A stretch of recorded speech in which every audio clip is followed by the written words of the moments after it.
Hello friends, स्वागत है आपका सिविल मंत्रा प्लेटफॉर्म पर। साथियों मैं पूर्ण प्रकाश। आपका एग्जाम बहुत ही नज़दीक है। मैं कहूँ कि ये जो आपका सब्जेक्ट में पढ़ाने जा रहा हूँ ये आपको 18 फ़रवरी को आपको ये एग्ज़ाम होने वाला है। ये 18 फ़रवरी को आपको जब एग्ज़ाम होगा साथियों, तो सिर्फ आज से 5 दिन दूर है। ठीक है, 13 तारीख है, जब वीडियो मिलेगा आपको 14 फ़रवरी होगी। तो ये सब समझिए आपको वैलेंटाइन डे गिफ्ट मिल रहा है कि यहाँ पे आपको जो टेक्निकल कम्युनिकेशन का है वो 1 शॉट स्टार्ट हो गया है। हम आपको डेली आपको एक 1 शॉट वीडियो हर एक यूनिट का मिल जाएगा आपको। तो आपको जब एग्जाम तक आप पूरे 5 यूनिट कंप्लीट कर पाओगे। इसलिए साथियों मैं यहाँ पे आपको एक ये बहुत ही बढ़िया मौका है कि आप एक बार वीडियो देखिए और आप क्या करिएगा, एग्जाम देकर आसानी से क्लियर कर लीजिए। ठीक है, तो ये बिल्कुल फ्रेश वीडियो रहेगी। आपका जो लेटेस्ट सिलेबस है उस पर बेस्ड है। ठीक, पुराने सिलेबस की कोई बात नहीं होती। जो लेटेस्ट सिलेबस में का बहुत सारा चेंजेज हुए हैं और बहुत ज़्यादा इधर से उधर सिलेबस हुए हैं, टॉपिक चेंजेज हुए हैं, नए टॉपिक ऐड हुए हैं।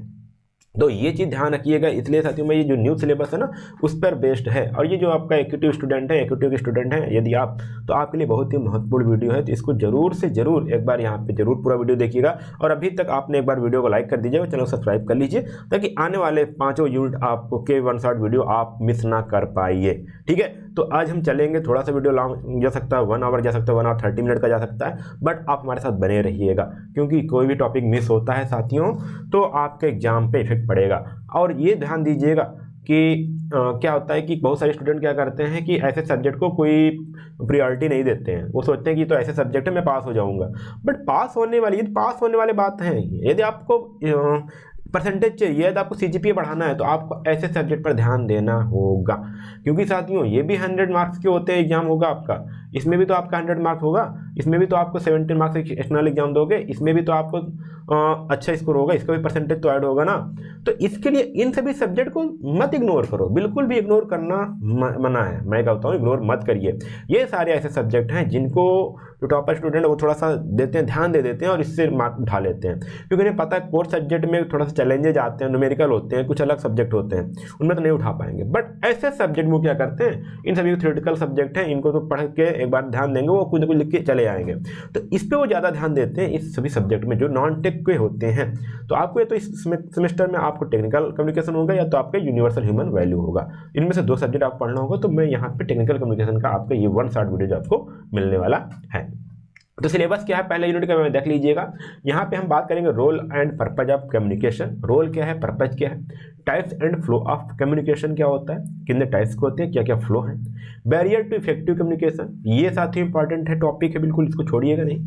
7C ऑफ कम्युनिकेशन, ये दोनों टॉपिक तो आप छोड़िएगा नहीं इस वीडियो में। ठीक है, ये भी आप कहीं से भी पढ़ रहे हो तो आप ये जरूर पढ़ लीजिएगा, ये दोनों टॉपिक हर साल आते हैं। Barriers to effective communication and 7C of communication, code and content, stimulus and response, vowel sound, consonant sound, ये आप पढ़े हो, इसको आप एक बार बस जस्ट रिवाइज करवाना है। हाँ, टोन आ जाता है राइजिंग एंड फॉलिंग टोन। तो ये सारी चीज़ें जो देखो मैंने बताया, हाँ ये देखिए यहाँ पे ये role and purpose of communication, ये तो मान लीजिए इसको मैं 3 स्टार दूंगा, मतलब कि 3 आउट ऑफ 10। बट ये जो है टाइप्स एंड फ्लो ऑफ, इसको मैं 7 आउट ऑफ 10 दूंगा, इसको भी मैं दूंगा 10 आउट ऑफ 10, और ये भी जो टॉपिक है ये 10 आउट ऑफ 10 है। ठीक है, उसके बाद ये बाकी आप इधर देख सकते हो क्योंकि क्वेश्चन रिपीट होते हैं, तो हम ध्यान दीजिएगा। मैं आपको जल्द ही इसका मैं इंपॉर्टेंट वीडियो भी डाल दूंगा, इंपॉर्टेंट क्वेश्चन की वीडियो, तो आप उसको भी देख सकते हो। ठीक है, आइए ध्यान देते हैं। यदि आपको सब्जेक्ट पढ़ना है तो आप चले जाइएगा। यदि आपको फुल 1 शॉट की बजाय अगर आपको फुल सब्जेक्ट पढ़ने हैं, या आप सिविल के मैकेनिकल या अदर स्टूडेंट, तो आप मात्र अभी आपको ऑफर चल रहा है, आप जाइएगा फेज 2 कूपन कोड अप्लाई करिएगा, आपको सभी सब्जेक्ट 299 में मिल जाएंगे। ठीक है, तो 299 में अभी जो आप जाओगे प्राइस तो आपको 499 देखने को मिलेगा। बट जैसे ही आप कूपन कोड अप्लाई करते हो फेज 2 का, ठीक है, जैसे आप कूपन कोड अप्लाई करोगे वो आपका हो जाएगा 299 का। साथियों इतना अफोर्डेबल सब्जेक्ट, आपको इतना अफोर्डेबल कोर्स किसी प्लेटफॉर्म पे नहीं मिल पाएगा। तो अभी आप जाइएगा, तुरंत इसको इनरोल कर लीजिए, क्योंकि ये ऑफर सिर्फ सीमित समय के लिए है।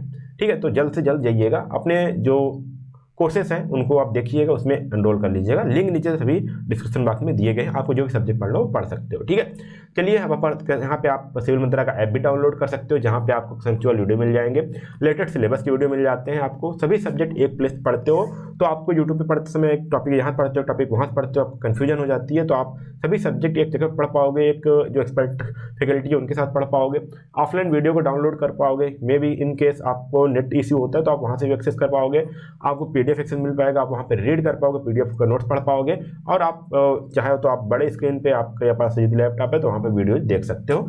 सिर्फ क्या करना है आपको, जाके प्ले स्टोर सिविल मंत्रा का ऐप डाउनलोड करना है, वहाँ पे इसको लॉगिन कर लेना है आपको। ठीक है, चलिए आज हम स्टार्ट करते हैं। पहला जो हमारा टॉपिक आता है वो आता है हमारा कम्युनिकेशन। क्या करते हैं कम्युनिकेशन, हम आप बात कर रहे हो कम्युनिकेशन है, कोई अनपढ़ आदमी, कोई भी जो नहीं समझते, जो जानवर हैं वो भी एक दूसरे से बातें करते हैं, कुछ आइडिया शेयर करते हैं, वो भी क्या होता है, कम्युनिकेशन होता है। चिड़िया बोलती हैं सुबह सुबह, वो भी एक तरह से कम्युनिकेट करती हैं। कहीं ना कहीं हर व्यक्ति या फिर जो भी यहाँ पे लाइफ एनिमल है, मतलब कि जो जीवित जंतु हैं, जो प्राणी हैं, वो भी क्या करते हैं, बातें करते हैं एक दूसरे से। तो सेम चीज़ यही होता है, बातें करना ही मतलब क्या है, कम्युनिकेशन करना। ठीक है, हम आपके आइडिया को हम समझ रहे हैं, मैं अपने आइडिया को आपके साथ शेयर कर रहा हूँ, वो किसी भी मीनिंग या किसी भी मोड में हो सकता है, बट कहीं ना कहीं आपको शेयर करना ही पड़ेगा कुछ ना कुछ चीज़ें। तो देखिए यहाँ पे पहला चीज़ क्या बोला जाता है कि वर्ड, कम्युनिकेशन वर्ड है वो बना है एक लैटिन वर्ड, जिसका वर्ड, जो लैटिन वर्ड है वो है हमारा कम्युनिकेयर। कम्युनिकेयर मतलब होता है क्या, शेयर करना। ठीक है, तो अगर हम सिंपली बोलना चाहें तो communication is simply sharing and exchanging information, ideas and feelings. ठीक है, यदि आप अपने किसी पर्सन के साथ, किसी भी व्यक्ति के साथ, किसी भी ह्यूमन एनिमल्स के साथ या किसी भी एनिमल के साथ कोई भी चीज़ें हों, यदि आप उनके साथ अपनी इन्फॉर्मेशन, उनके साथ अपनी आइडियाज, उनके साथ अपनी फीलिंग्स शेयर कर रहे हो, तो क्या हो गया, वो कम्युनिकेशन का ही पार्ट होता है। ये अलग अलग मोड में हो सकते हैं, जैसे मैंने बोला कि कुछ लोग क्या करते हैं, स्पीक करते हैं, कुछ लोग बोलते हैं, कुछ लोग लिख के बता सकते हो आप, गेस्चर के द्वारा या फिर बॉडी लैंग्वेज के द्वारा।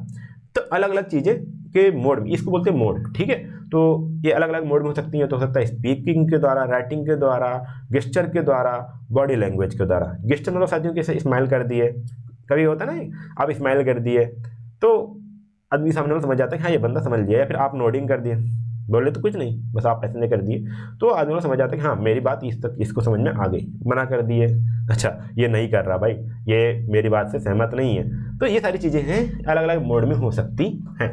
तो ये तो कम्युनिकेशन था, बट हमारा जो सब्जेक्ट का नाम है वो टेक्निकल कम्युनिकेशन क्यों रखा गया है। आप कहीं प्रोफेशनल कम्युनिकेशन पढ़ोगे, टेक्निकल कम्युनिकेशन पढ़ोगे, क्या चीज़ें हैं टेक्निकल। आप टेक्निकल स्टूडेंट हो, आप इंजीनियरिंग स्टूडेंट हो, सिविल के होगे, मैकेनिकल के होगे, CS के होगे, IT के होगे, जब कभी भी होगा, तो वहाँ पे आपको टेक्निकल कम्युनिकेशन क्यों मिलता है, क्यों बोला गया, ये चीज़ है। टेक्निकल कम्युनिकेशन में क्या होता है कि हम कॉम्प्लेक्स से कॉम्प्लेक्स चीज़ों को ईजिली क्या करते हैं, ईजिली और क्लियरली क्या करते हैं, प्रेजेंट करते हैं।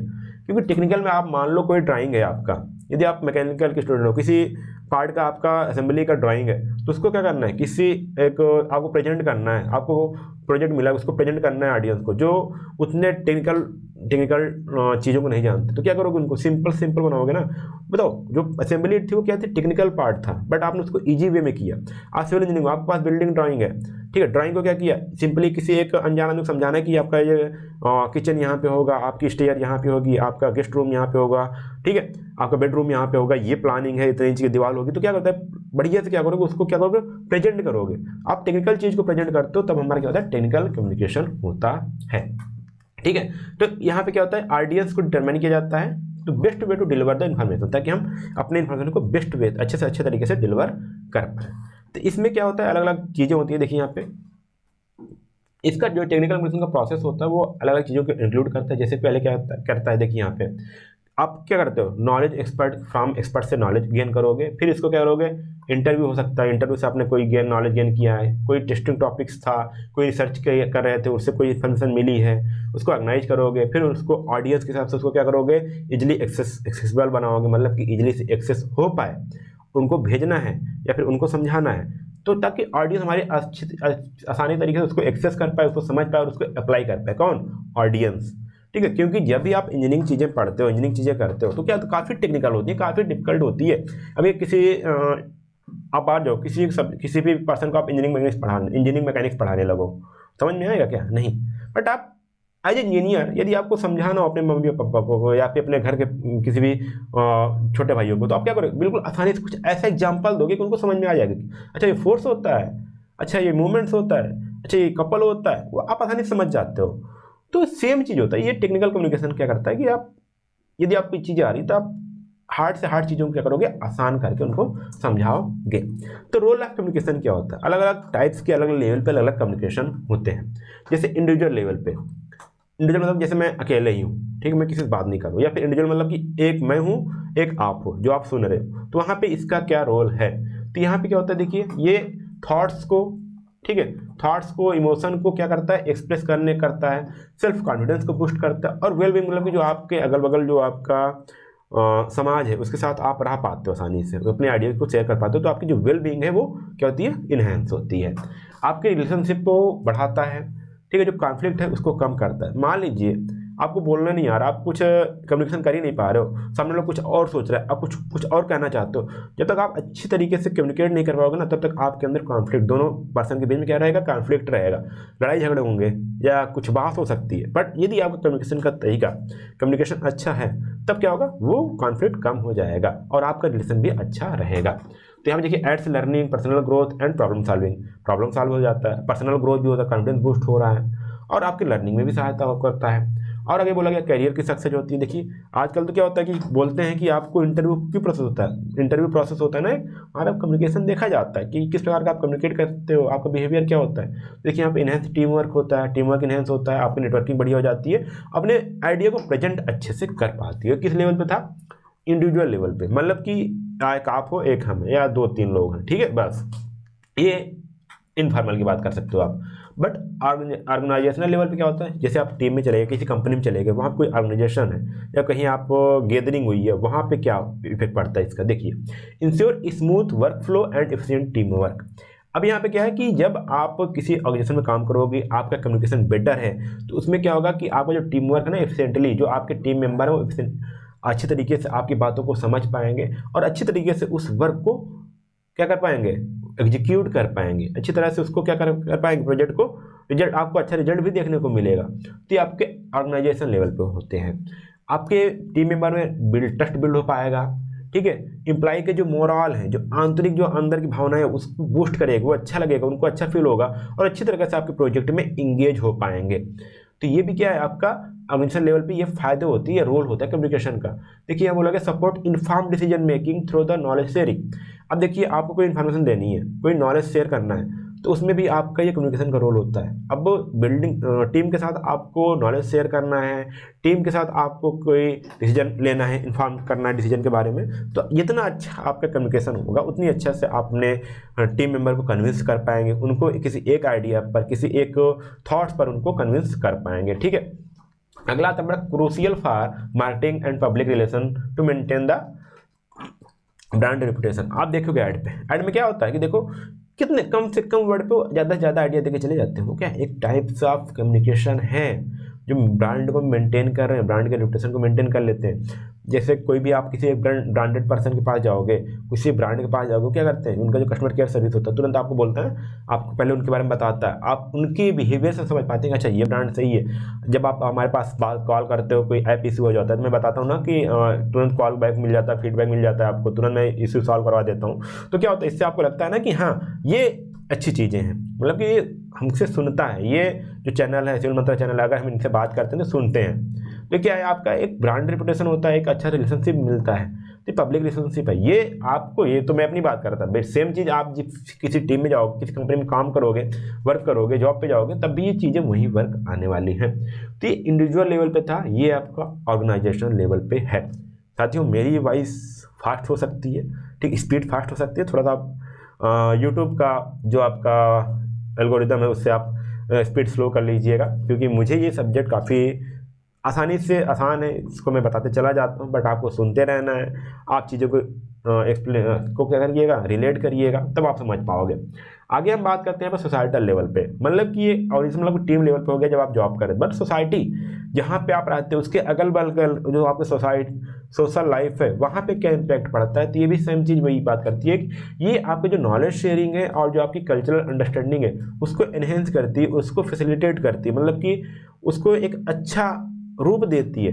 देखिए आप किसी भी कल्चर से हो सकते हो, डिफरेंट कल्चर से हो सकते हो, बट यदि आपको अपने कल्चर के बारे में अच्छे से बताने का तरीका आपका अच्छा है, तो सामने वाला भी आपको सुनेगा, आपकी बातों को सुनेगा, आप उसके कल्चर को समझ पाओगे, अपने नॉलेज को शेयर कर पाओगे। तो ये सारी चीज़ आपको वहाँ पे आती है, टीम काम में आती है। आपके अंदर शांति होगी, आप किसी चीज़ को तोड़ने, मतलब कि शांत शक्ति आ जाएगी, शांत करने की क्षमता आएगी, और आपको क्या होगा, सोशल अवेयरनेस होगा। जैसे आप किसी और के कल्चर को अंडरस्टैंड कर समझ रहे हो, अपनी नॉलेज को शेयर कर रहे हो, तो आपके अंदर कुछ सोशल अवेयरनेस आएगी ना।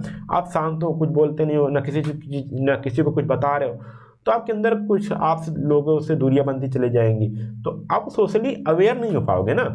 सिर्फ क्या मोबाइल, इंस्टाग्राम, फेसबुक तक जुड़े रहोगे तो उतना काम होने वाला नहीं है। सोशली अवेयरनेस मतलब क्या होता है कि आप बाहर जाइए, किसी अलग अलग एज ग्रुप के लोगों से सुनिए, जो आपके वृद्ध हैं उनकी बातें सुनो, जो आपके छोटे बच्चे हैं उनकी सुनो, उनके आइडिया समझो, वो चीज़ें होती हैं सोशल अवेयरनेस। ठीक है, जो आपके सोशल चेंजेज हैं, जो एडवोकेसी ऑफ इम्पोर्टेंस कॉज क्या हैं, जो क्या सोशल चेंजिंग क्या हो रही हैं, पहले क्या था अभी क्या हो रहा है। जब बुजुर्गों के पास बैठते हो, जो आपके दादा हैं दादी उनके पास बैठते हो, तो उनको बताते हैं ना पहले ये चीज़ें ऐसे होता था, इस फेस्टिवल को ऐसे मनाते थे, ये चीज़ें नहीं होती थी, इतना सुविधाएं नहीं होती थी, तो हम ये चीज़ें यूज करते थे। तो वो चीज़ क्या होता है, सोशल क्या इतना चेंज हुआ, क्या चीज़ होने वाला है, वो चीज़ आपको पता चलती है ना जब आप सोसाइटी लेवल पे इन्वॉल्व होते हो तब। तो यहाँ पे देखिए international relationship by fostering cooperation and diplomacy, इसमें क्या साथियों ये आपकी बात करिए थोड़ा सा इंटरनेशनल लेवल पे, जब आप इंडिया को छोड़ के किसी बाहर कंट्री से बात करो तो वहाँ पे भी आपके रिलेशनशिप बिल्ड करते हैं। तो आप देखते हो ना कि टाइम टाइम पे क्या होते हैं, प्राइम मिनिस्टर हो गए या रक्षा मंत्री हो गए, विदेश मंत्री हो, क्या होते हैं अलग अलग टीमों से कंटेक्ट करते हैं, अलग अलग देशों से कंटेक्ट करते हैं, उनसे जाके मिलते हैं। तो क्या प्रकार का सोसाइटल लेवल उनका क्या करते हैं, वो इन्हेंस करने की कोशिश करते हैं। वहाँ पे आपका कल्चरल शेयर होता है, कल्चर शेयर होता है। आजकल आपके देखो महाकुंभ में कई सारे कितना हो गया, कितना अवेयरनेस फैल रही है, लोग आ रहे हैं, लोग जान रहे हैं कि हाँ प्रयागराज भी कुछ है, यहाँ पे ये धर्म भी कुछ होता है, ये जो महाकुंभ लगता है इसका भी कोई रीजन है, ये क्या कारण है इसका, ये क्यों इतना बड़ा लग रहा है, वो सारी चीज़ क्या अवेयर हो रहे हैं ना। तो भी एक सोसाइटल लेवल पे ये कम्युनिकेशन का एक रोल होता है।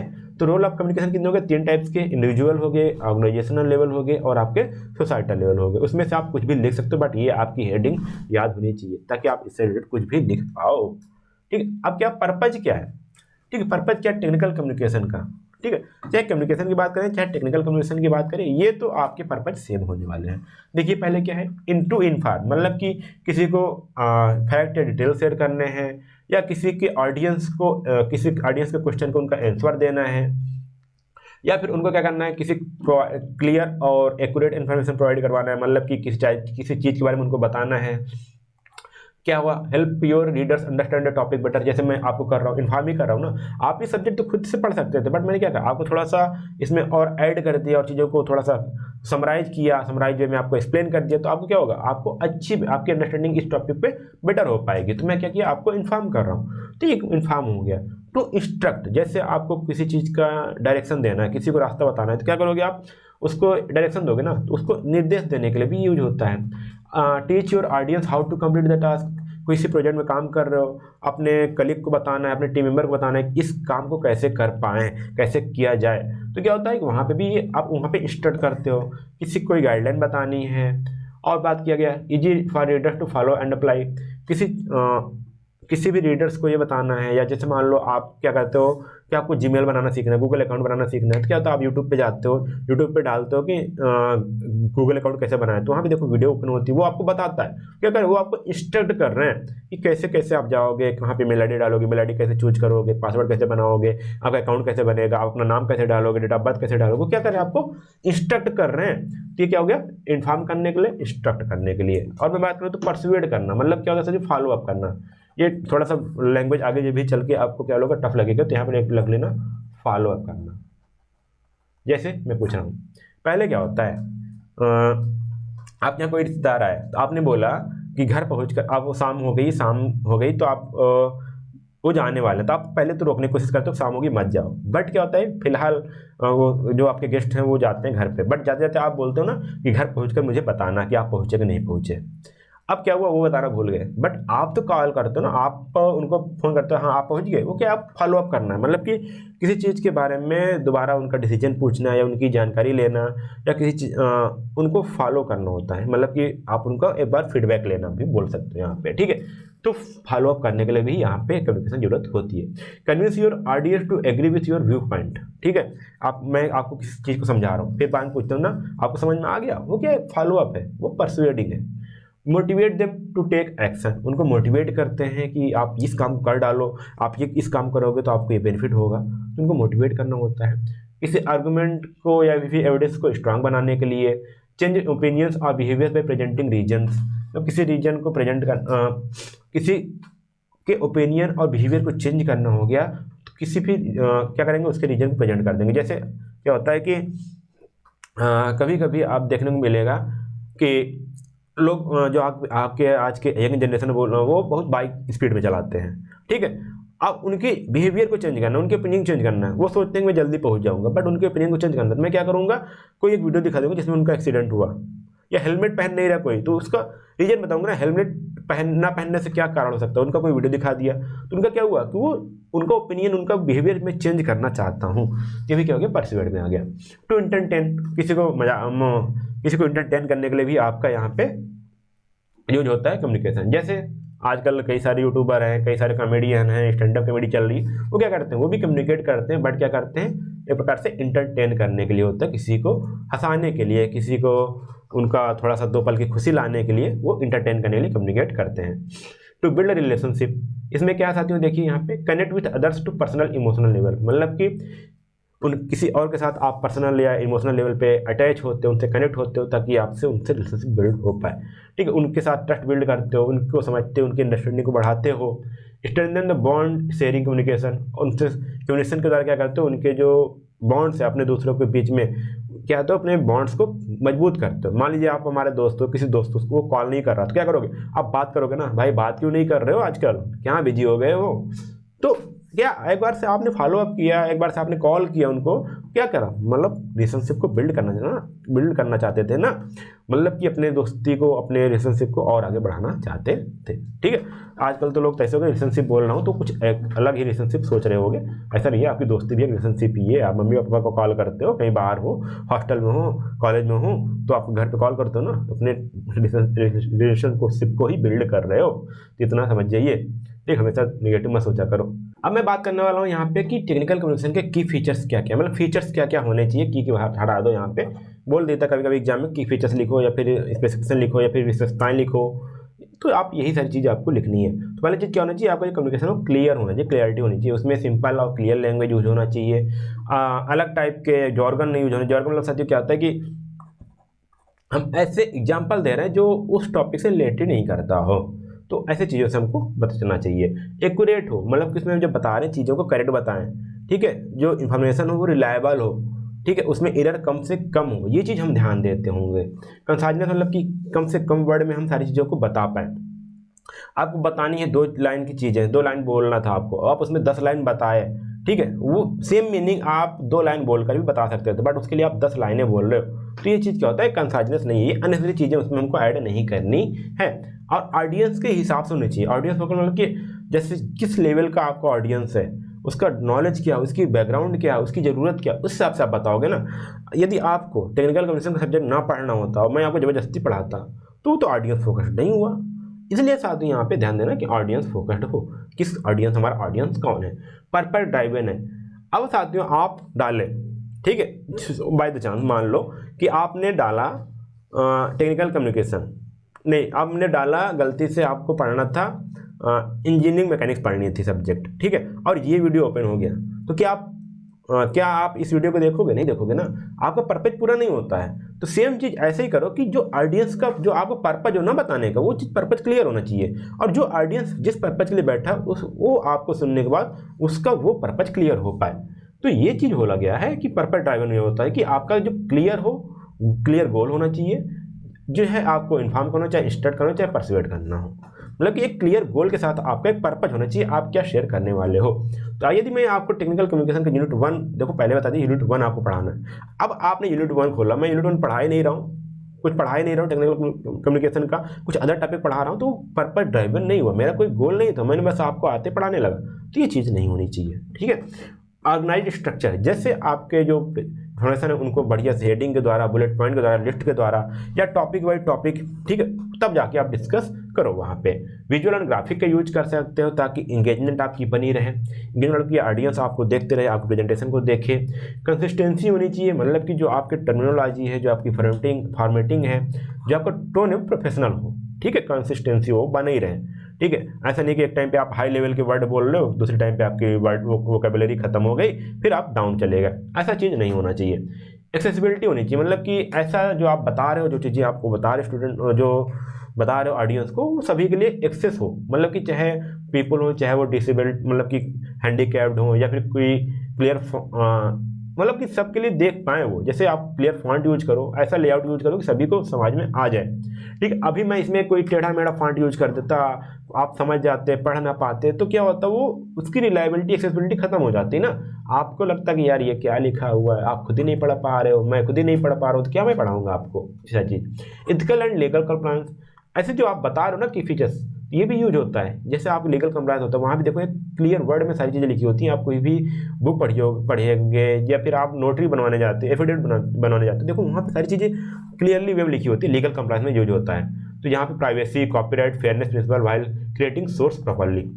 जब हम किसी सोर्स को साइट करें, मतलब कि ये साइटिंग मतलब होता है कि कोई इंटरनेट पे चीज़ें अवेलेबल हैं, उनको हम अपने कंटेंट में यूज कर रहे हैं, तो मैं उसको क्या करूँगा, वहाँ पे लिख दूंगा कि इस इन्फॉर्मेशन को मैं यहाँ से लिया हूँ, ताकि वहाँ पे वो एथिकल हो, लीगल कंप्लायंस को पूरा करते हो, ताकि उसने भी कॉपीराइट ना मार पाए।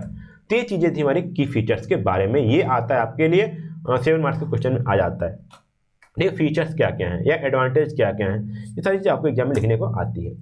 टाइप्स ऑफ कम्युनिकेशन की मैं बात करता हूँ। टाइप एंड फ्लो दोनों अलग अलग चीज़ें हैं। टाइप्स ऑफ कम्युनिकेशन अलग है, फ्लो ऑफ कम्युनिकेशन अलग है, तो ध्यान दीजिएगा। तो पहला हमारा बाई चैनल, मतलब कि आप किस चैनल का यूज कर रहे हो बात करने के लिए। जैसे आप सिर्फ वर्बल बात कर रहे हो, जैसे मैं बात कर रहा हूँ, फोन में बात करते हो, मीटिंग करते हो, सामने अगल बगल कोई रैंडम दोस्त मिल जाते हैं, उनसे बात करने लगे, तो वो क्या है, आपके वर्बल कम्युनिकेशन होते हैं। नॉन वर्बल कम्युनिकेशन मतलब कि आप body language, face expression, gesture, ठीक है, दूसरा दूर खड़ा हुआ है, आप उसको बात कर रहे हो, भाई क्या है ना, ऐसे होता है। तो आपने कुछ बोला नहीं, वो दूर है, आपकी बात सुना नहीं, बट वो नॉन वर्बल कम्युनिकेशन है, वो आपके एक्सप्रेशन को देखा और वो समझ गया। ठीक है, रिटन कम्युनिकेशन मतलब कि आपने लिख कर बात किया, लिखा, आपने ईमेल लिख दिया, लेटर लिख दिया, रिपोर्ट लिख दिया, कुछ लिख के उसको मैंने भेज दिया। आपको छुट्टी चाहिए होती है, आपको फीस माफ़ करवाना है कॉलेज से, ठीक है, आपने क्या किया, एक एप्लीकेशन लिख दिया, वो भी क्या आपका रिटन कम्युनिकेशन जाता है। विजुअल कम्युनिकेशन मतलब कि आप वीडियो, चार्ट, इमेजेज का यूज कर रहे हो अपने आइडियाज को शेयर करने के लिए, तो वहाँ पे विजुअल कम्युनिकेशन होता है। तो बाय द चैनल है, किसके लिए, बाय चैनल। ये सारे मोड हैं, मतलब कि किस मोड का हम यूज कर रहे हैं बात करने के लिए। ठीक है, अब आते हैं बाय डायरेक्शन। बाय डायरेक्शन में क्या होता है, जैसे मान लीजिए 1 to 1, मैं अभी ये क्लास जो है ये वन टू मेनी कम्युनिकेशन होगा। जैसे यहाँ मैं बात करूँ, ठीक है, 1 to 1 मतलब जैसे सिर्फ एक 1 to 1 मीटिंग होती है, सिर्फ उसमें 2 लोग होते हैं, एक बता रहा होता है, 2 लोग सिर्फ बात करते हैं। ठीक है, डायरेक्शन इंटरेक्शन बिटवीन 2 इंडिविजुअल, ये 2 लोगों के बीच कोई इंटरेक्शन हो रहा है कि बात हो रही है, तो उसको बोलते हैं 1 to 1 कम्युनिकेशन। 1 to मेनी मतलब जैसे एक सेमिनार हो गया, वहाँ पे एक लोग बोल रहे हैं और काफ़ी लार्जर ऑडियंस वो हमारी सुन रही है, तो 1 to मेनी कम्युनिकेशन हो गया। मेनी टू मेनी क्या हो गया, जैसे कोई गैदरिंग है, ठीक, कोई गैदरिंग में क्या होती है, कोई पार्टी रख दी आप, वहाँ अलग अलग लोग हो आ रहे हैं, अलग अलग लोग अपन बात करें, अलग अलग इंटरेक्ट हो रहे हैं, तो वहाँ पे डिस्कशन या मीटिंग जो होती है वहाँ पे वो क्या होगी, मेनी टू मेनी होगी। एक इसके बेसिस पे हो गया, यह हो गया बाय डायरेक्शन। भाई फॉर्मेलिटी में बात करूँ तो फॉर्मल, इनफॉर्मल। फॉर्मल में क्या होता है कि हम उसमें प्रोफेशनल प्रोटोकॉल यूज कर रहे हैं। ठीक है, एक वे होता है, एक लहजा होता है, एक लेवल होती है, एक स्टैंडर्ड होता है, उसको हम फॉलो करें तो वहाँ फॉर्मल कम्युनिकेशन हो गया। वहीं पे इनफॉर्मल, जैसे आप में बढ़िया से रिलैक्स, अभी मैं ये पढ़ा रहा था, आपको लेट, भाई मैं लेट गया, अब पढ़ो, वो क्या इनफॉर्मल है भाई, कोई लेट के पढ़ाता है क्या, चलो मैं खेल रहा हूँ, ये चीज़ है, ये सारी चीज़ इनफॉर्मल है, मतलब कि कैजुअल है, रिलैक्स्ड है, स्पॉन्टेनियस कम्युनिकेशन, आप अचानक बात करने लगो, तो ये क्या है, इन्फॉर्मेशन कम्युनिकेशन है, जो अधिकतर हम दोस्तों के बीच में करते हैं, तो इनफॉर्मल होता है। जैसे हम जाके टीचर से बात करते हैं, वो हमारा फॉर्मल कम्युनिकेशन होता है, वहाँ पे हम जाने से पहले देखते हैं, अच्छा मेरे पास टाई लगी हुई नहीं लगी, अच्छा मैं वेल ड्रेस हूँ कि नहीं हूँ, वहाँ पे आप नज़र नहीं मिलाते या नज़र आप डाउन करके बात करते हो, तो फॉर्मल कम्युनिकेशन वहाँ पे होती हैं। अब दोस्तों के लिए भाई कंधे पे हाथ रख लिए, बात करना स्टार्ट कर दिए, उसका मजाक भी उड़ा रहे हो, वो तुम्हारा मजाक उड़ा रहा है, वो इनफॉर्मल कम्युनिकेशन में आता है। ठीक है, कैजुअल आपका कम्युनिकेशन होता है। अब यहाँ अगला आता है बाय पर्पज। मैं इसको बात कर लिया था, मैं आगे ही बताया था ना कि पर्पज क्या है कम्युनिकेशन का, तो वही सारी चीज़ें हम किसी को इन्फॉर्म कर रहे हैं, तो वहाँ पे इन्फॉर्मेटिव कम्युनिकेशन होता है। जैसे फैक्ट हो गया, डाटा हो गया, किसी को स्टडी करना है, उसकी नॉलेज को इंक्रीज करना है, तो हमारी इन्फॉर्मेटिव कम्युनिकेशन हो जाता है। पर्सुएसिव होता है कि किसी दूसरे को अपने आइडिया पर या किसी एक्शन को लेने के लिए हम उसको क्या करते हैं, कन्विंस करते हैं। तुम्हारा होता है परसुएसिव कम्युनिकेशन। मोटिवेशनल कम्युनिकेशन क्या होता है, किसी को इंस्पायर करना है, इनकरेज करना है ताकि वो किसी गोल को अचीव कर ले, तुम्हारा होता है मोटिवेशनल कम्युनिकेशन। इंटरटेनिंग मतलब जैसे आजकल किसी को ऑडियंस फंसाना है, उसमें ह्यूमर क्रिएट करना है उनके में, और उनको जो स्टैंड अप कॉमेडी आजकल हो रही है, आप जानते हो बहुत सारा देखो, इसको तो एंटरटेनिंग कम्युनिकेशन बताने की जरूरत नहीं होती है, बट आपको याद रखना चाहिए बाई पर्पज होता है। तो इतनी चीज़ देखें ना, by purpose, by direction, by formality, by purpose, इतनी चीज़ें होती हैं। तो आप क्योंकि टाइप्स ऑफ कम्युनिकेशन। आगे मैं बात करने वाला हूँ फ्लो ऑफ कम्युनिकेशन क्या होता है। ये साथियों आपके एग्जाम में आता है, ये आता है 10 मार्क्स में या फिर 7 मार्क्स में, आपको क्वेश्चन आना ही आना है। ठीक, इसमें कोई दो बात नहीं है। इसमें आपको जैसे होता है ना downward communication, upward communication, horizontal और लेटरल कम्युनिकेशन या डायगोनल क्रॉस कम्युनिकेशन, इसमें आपको एक क्वेश्चन, इन टॉपिक से भी एक क्वेश्चन बना दिया जाता है। तो ये हो सकता है आपको पूरा दे दिया जाए लिखने के लिए, या फिर इसमें से कोई एक उठा के दे दिया जाए, आपको एग्जाम में जरूर आने वाला है। तो आप इसको वीडियो को स्किप मत करिएगा, पूरा देखिएगा। और मैं बता दूं साथियों, यदि आप तक अभी मेरे चैनल को सब्सक्राइब नहीं किया तो चैनल को सब्सक्राइब कर लीजिएगा। इसका पीडीएफ आपको टेलीग्राम पर मिल जाएगा, टेलीग्राम ज्वाइन कर लीजिएगा। ठीक है, और नीचे आपको व्हाट्सएप ग्रुप का लिंक दिया गया, वहाँ से जोड़ लीजिएगा ताकि आपको वीडियोज का अपडेट मिलता रहे। ठीक है, व्हाट्सएप का ग्रुप आपके पास है, उसको जोड़ लीजिएगा, नीचे डिस्क्रिप्शन बॉक्स में आपको लिंक दिया गया। इन सभी चीज़ों को करने से क्या होगा साथियों, आपको हमारे साथ कनेक्टिविटी बनी रहेगी। आपको कोई भी इन्फॉर्मेशन आती है, कोई भी जानकारी होती है, कोई वीडियो डाला जाता है जो आपके लिए बेनिफिशियल हो सकता है, तो आप तक डायरेक्ट पहुंच पाएगा। टेलीग्राम से क्या होगा, आप पीडीएफ डाउनलोड कर पाओगे। ठीक है, सारी चीज़ें होंगी। आप और चाहते हो तो आप क्या करिएगा, हमारे ऐप को डाउनलोड करिएगा, वहाँ पे जो कोर्सेज हैं आपके लिए अवेलेबल हैं उनको इनरोल कर लीजिएगा और अपनी तैयारी को बेहतर बना लीजिए साथियों, क्योंकि आपको बैग नहीं लगाना है। बैग लगेगा तो आपको 25 रुपये वैसे चले जाएगा। ठीक है, तो उससे पहले है कि आप थोड़ा कुछ कम पैसे देकर के आप अच्छी तरीके से पढ़ पाओ। तो चलिए मैं बात करता हूँ इसको डायरेक्शन में बता पाऊँ। तो आपको डाउनवर्ड कम्युनिकेशन होता है, ये देखिए यहाँ पे किस किस नाम से आ सकता है, द फ्लो ऑफ कम्युनिकेशन हो सकता है, डायमेंशन ऑफ कम्युनिकेशन या लेवल ऑफ कम्युनिकेशन। इन तीनों के नाम से क्वेश्चन फ्रेम हो सकता है। यदि ऐसा कोई टाइप क्वेश्चन बनता है तो आपको ये पांचों लिखने हैं, ये चारों लिखने हैं, ना कि आप ये वाला लिखना है। ये टाइप्स ऑफ कम्युनिकेशन है, ये आपके डायमेंशन है, फ्लो है या फिर लेवल ऑफ कम्युनिकेशन होते हैं। तो चलो हम एक एक बात करके करते हैं। पहला हमारा आता है डाउनवर्ड कम्युनिकेशन। डाउनवर्ड क्या होता है, आप सोचो डाउनवर्ड क्या होता है, नीचे की ओर। क्या होता है, नीचे की ओर। सीढ़ी से आप उतर रहे हो, चढ़ नहीं रहे हो, क्या उतर रहे हो, सीढ़ी से उतर रहे हो ना। तो पहले क्या होता है, पहले हायर लेवल होता है। सबसे कोई कंपनी है, कोई मैनेजमेंट है तो सबसे पहले हायर लेवल होता है। जब कोई बात हायर लेवल से निकलती है और लोअर लेवल की ओर आती है, मतलब कि मैनेजर या लीडर्स को भी बोलता है और उसको क्या होता है, एम्प्लॉय या टीम को फॉलो करनी होती है। तुम्हारा क्या होता है, यहाँ पे डाउनवर्ड कम्युनिकेशन होता है।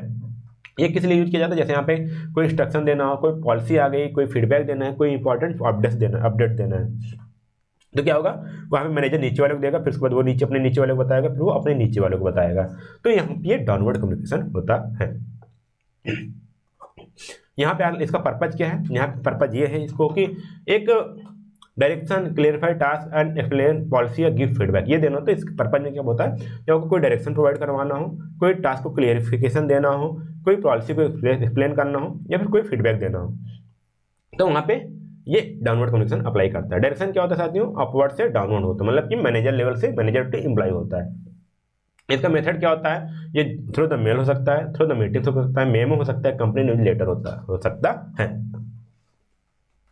लेकिन इसमें कुछ चैलेंजेस भी आते हैं। चैलेंज क्या है साथियों यहाँ पे, कि जैसे मान लीजिए, अभी मैं बताऊंगा, शायद आगे फिगर दिया, हाँ यहाँ पे। अब यहाँ पे चैलेंज क्या है इसमें, देखिए अब यहाँ पे प्रेसिडेंट है, फिर वाइस प्रेसिडेंट है, फिर डायरेक्टर है, फिर यहाँ पे मैनेजर है, उसके बाद नीचे सुपरवाइजर होंगे, फिर आपके एम्प्लॉयर होंगे। तो यहाँ पे प्रेसिडेंट ने कुछ आदेश देना हुआ, कुछ चीज़ बताया, ठीक। अब उसने इस वाइस प्रेसिडेंट को शेयर किया, ठीक है, मान लो वर्बली शेयर किया या फिर मान लीजिए रिटर्न में शेयर किया। अब उसने यहाँ पे शेयर किया, फिर उसने यहाँ पे शेयर किया। इतना आते आते ना नोटिस यहाँ तक नीचे आते थे, उसकी मीनिंग या फिर उसका कॉन्टेक्स्ट बदल जाता है या फिर उसमें डिले हो जाता है यहाँ तक आते आते। क्यों? क्योंकि मान लीजिए बाय द चांस बीच में एक दिन ये मैनेजर क्या, डायरेक्टर क्या था, अब्सेंट था, तो उसके बाद नीचे सुपरवाइजर, नीचे में मैनेजर है, उसके अगले दिन यहाँ पे क्या होगा, आपका मेल या फिर आपकी जो बातें हैं, जो आपका इंस्ट्रक्शन वो अगले दिन पहुंचेगा। तो डिले भी हो सकता है, मैनिपुलेट भी हो सकता है, ठीक है।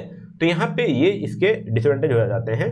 तो साथियों मैं यहाँ पे बात करने वाला हूँ कि आपके डाउनवर्ड कम्युनिकेशन के एडवांटेज क्या है और डिसएडवांटेज क्या है, ये भी जानना जरूरी होता है। एडवांटेज क्या है, यहाँ पे एफिशिएंट होता है, मतलब कि यहाँ पे स्मूथ कोऑर्डिनेट होता है, मतलब कि जो अपर लेवल से हमारी जो इन्फॉर्मेशन आती है वहाँ पे उसके अंदर एक पावर होती है, उसके अंदर एक डिसिप्लिन होती है, ठीक है। तो क्या होता है, तुरंत इंस्ट्रक्शन क्लियर होता है और नीचे शेयर होता जाता है फ्रॉम हायर मैनेजमेंट से। ठीक, ये ध्यान दीजिएगा। क्या होता है यहाँ पे, ध्यान दीजिए, यहाँ पे एफिशिएंसी होती है उसकी, मतलब कि जल्द से जल्द शेयर होना चला जाता है, क्योंकि अपर अथॉरिटी से होता है तो बीच वालों को कोई प्रॉब्लम नहीं होती है। इजी डेलीगेट मतलब कि help assign task effectively by clarifying roles and responsibility. अब जो आपका यहाँ पे बोला गया ना, जो आपको प्रेसिडेंट ने बोल दिया कि इस पर्सन को ये वाला टास्क करना है, इस डिपार्टमेंट को ये वाला टास्क दिया गया है, इस डिपार्टमेंट को ये वाला प्रोजेक्ट दिया गया है, तो अब वो डिपार्टमेंट वही वर्क करेगा, उसमें नया ये वो ये सब नहीं करना होता है। ठीक है, मतलब कि अपनी मनमानी नहीं चलती है, उससे पता चल जाता है कि ऊपर से अथॉरिटी, ऊपर से ऑर्डर आया तो मुझे ये चीज़ करना ही करना है। कंट्रोल और डिसिप्लिन होता है, यहाँ पे एक स्ट्रक्चर होता है। ठीक है, structure and ensures employ follow company rules. भाई जिस बात जो स्ट्रक्चर है वो इंश्योर करता है कि उस एम्प्लॉय को उसको कंपनी का रूल को तो फॉलो करना ही करना है। रिलेशनशिप अच्छा बना रहता है, क्योंकि यहाँ पे जो भी बात आती है बोला जाता है ऊपर से अथॉरिटी से आई है तो ये हमें फॉलो करना ही करना है। तो foster employ engagement by keeping them informed and involve. तो जो भी इंस्ट्रक्शन आता है ऊपर से वो इन्फॉर्म कर दिया जाता है सभी को, और उसमें इन्वॉल्वमेंट सबकी जरूरी होती है, क्योंकि ऊपर से जब आता है तो उसमें एक अथॉरिटी होती है, उसमें एक रिस्पॉन्सिबिलिटी होती है। नहीं, जो ऊपर के प्रेसिडेंट हैं उनमें एक अथॉरिटी है, अगर वो कुछ चीज़ बोल दी है ना तो लोअर वाले मैनेजमेंट को, जो लोअर मैनेजमेंट के पर्सन है उनको करना ही करना होता है। तो ये होते हैं डाउनवर्ड कम्युनिकेशन। वहीं पे डिसएडवांटेज की बोल सकते हैं, क्या हो सकता है, तो डिस्टॉर्शन की संभावनाएं होती हैं। Information may get altered as it pass through the different levels. अब जैसे कई सारे वीडियोज आप देखोगे वहाँ पे मिल जाएगा आपको, मैंने आपको इंस्ट्रक्शन दिया कि सामने वाले पर्सन को बता दो कि कल सोमवार को, ठीक है, कल सोमवार को कॉलेज जो है आपका 12 बजे से ओपन होगा। ठीक है, ठीक।